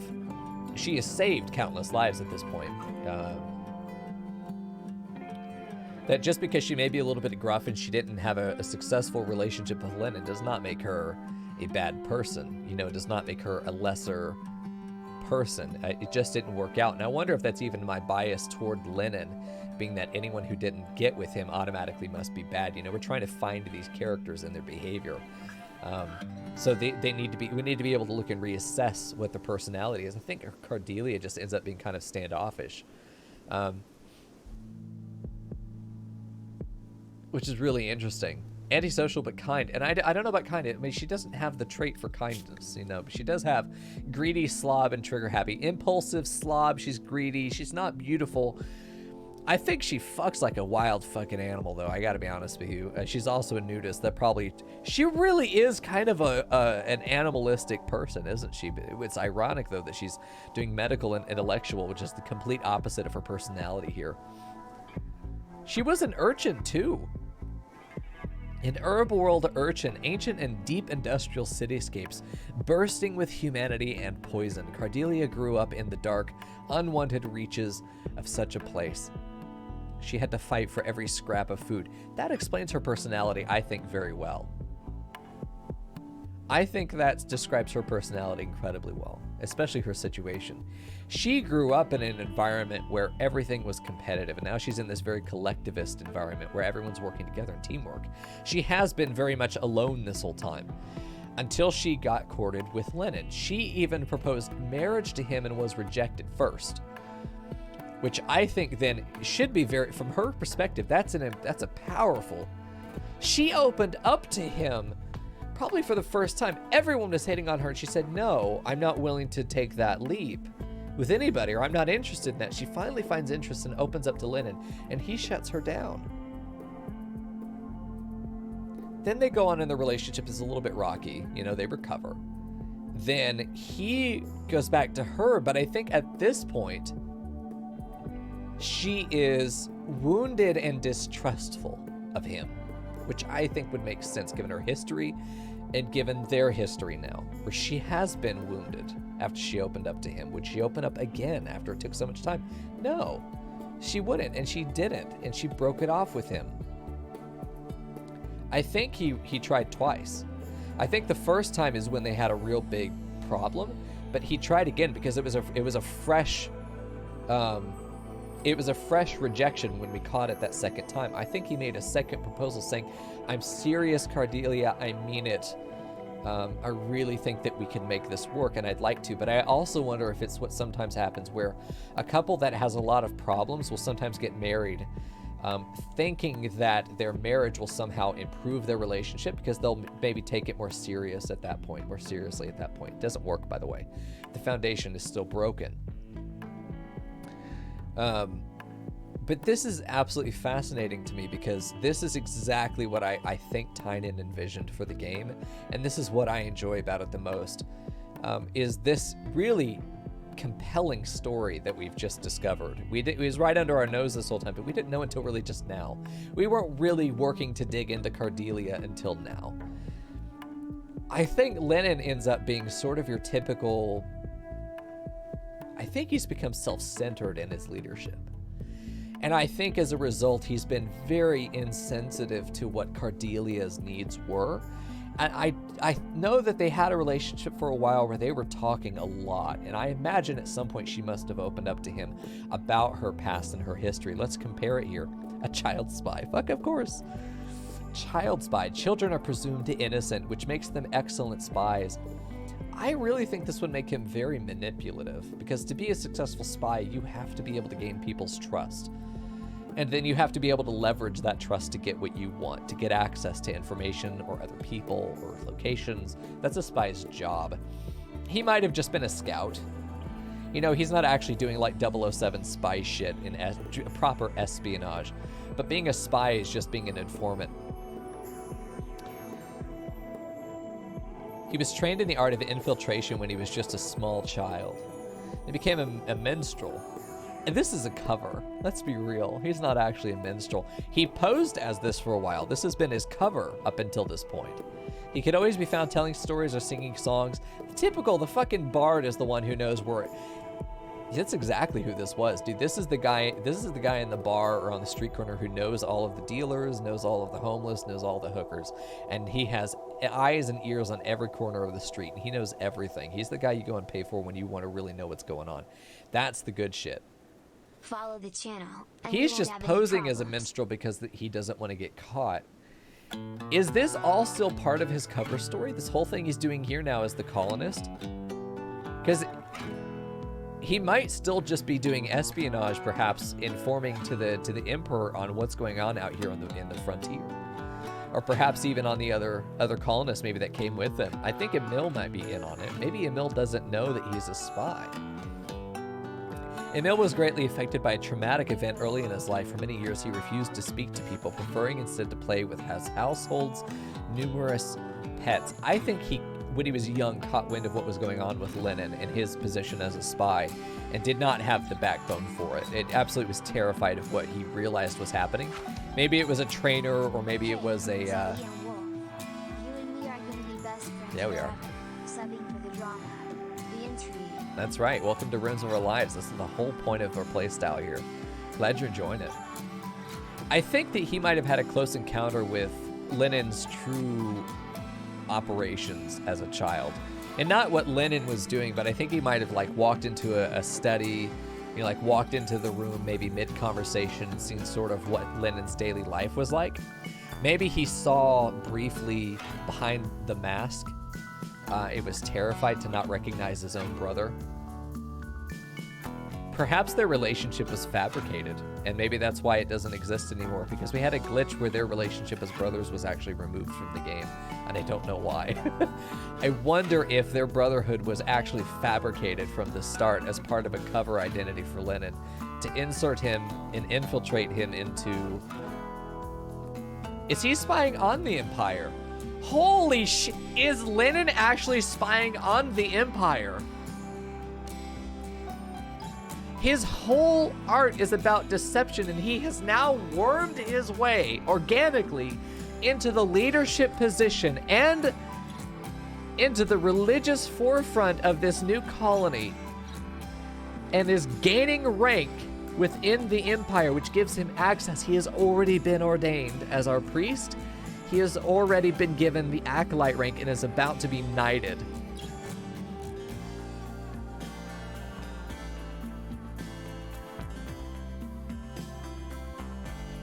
That's the story. And our goal for this run is to get Lenin to kill. We need to kill or to inform. We need some kind of climactic goal for Lenin. Does he kill the Stellarch?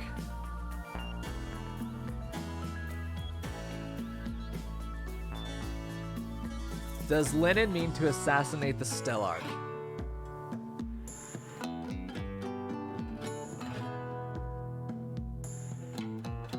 So he brings back Cardelia, which, knowing his identity now, he would never do it just for fun. He's not doing this for any reason other than it serves his goals.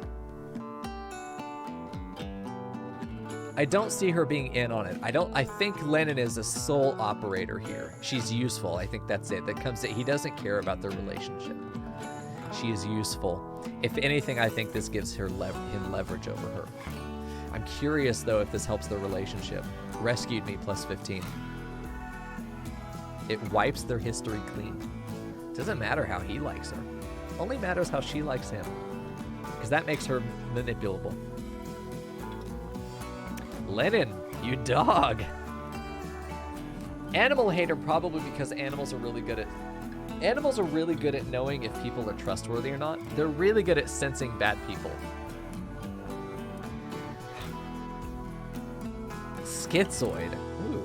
He has trouble expressing himself until it's all too much to bear. Probably because of his terror of being discovered, slipping, saying the wrong thing at the wrong time. I imagine he's the kind of person that stays very quiet and just watches. He may start to speak a few times, and then what he says comes out. And it is so precise. That's why he's so good at social. He has to be. He's good at artistic because he understands He understands the craft of design. I think that goes into his rhetorical skills. He doesn't know how to do any actual labor, though, because he's always just been a jack of all trades and whatever they needed him to be in the moment.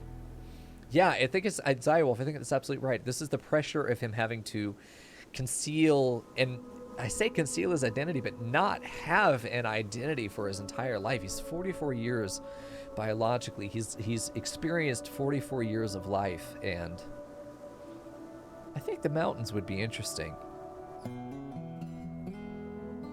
I think it's easy to escape into a mountain rather than a field. It's easy to disappear overnight. Lots of opportunities for infiltration and exfiltration, absolutely. What an interesting character. Most players are going to look at this and go, art, social, cool. It is what it is. Welcome to Rims of Our Lives. We try to do things differently here. What an interesting turnabout. Cardelia gets the plague. As our sole doctor, she tends everyone else to the best of her ability. They all make it with flying colors. I mean, they are absolutely solid. They beat it by 20, 30%.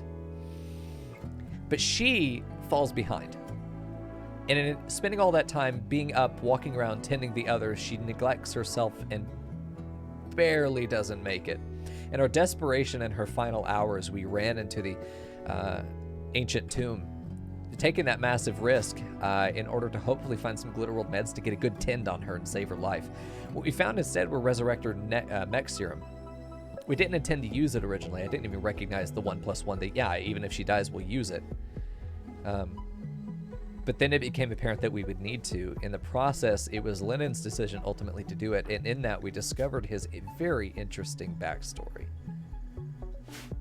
Hey, Cardzar, you died, but we brought you back again. Whoa. What an episode. Holy shit. Well, YouTube, let me know if you like that. We got more coming. This is what Rims of Our Lives is all about. We've set up all of the mods. We've set up a series of house rules and a play style and approach and a philosophy to the gameplay that allows us to evoke these stories from the story generator that RimWorld is. You get to command ROOL in my chat, or check the description below the video if you want to see the play guide for how I describe in exhaustive detail exactly how you can play just like I'm doing in order to see and allow these things to happen. I recommend you guys play along. I'm going to save it, and you will be able to continue the story from right here, as well as every save that's made at the end of every episode. Those are in there. If you look at the 4-player section, you'll see a link to a document that lists the mod pack, that also lists the save file for every episode, as well as at the very beginning of the game, before all of this even started. We know the story now. What if we restarted this from the very start, knowing ultimately what we know now about their personalities and who they are? Fascinating to me what this game can do in the right hands. I would love to see what stories you guys find. So play Rims of Our Lives with us and share your stories, because this, to me, is the best that RimWorld has to offer. So that's what I've got for RimWorld tonight. That's going to be episode 5. Thursday will be episode 6, which normally would be the season finale. But I think we're going to end up continuing this playthrough. Instead of doing a second season, I think we're going to continue this playthrough. Did I remove the fog of war? No, we still have it. But you see how it's brighter right in here? This is where the colonists can see. So I'm Miko. And this has been Rims of Our Lives, Season 1, Episode 5. If you're enjoying this, make sure you follow and subscribe to the YouTube. We'll be back on Thursday with Episode 6, a continuation of a tale of two brothers. I'll see you then. Goodbye. Oh, there is a lot going on.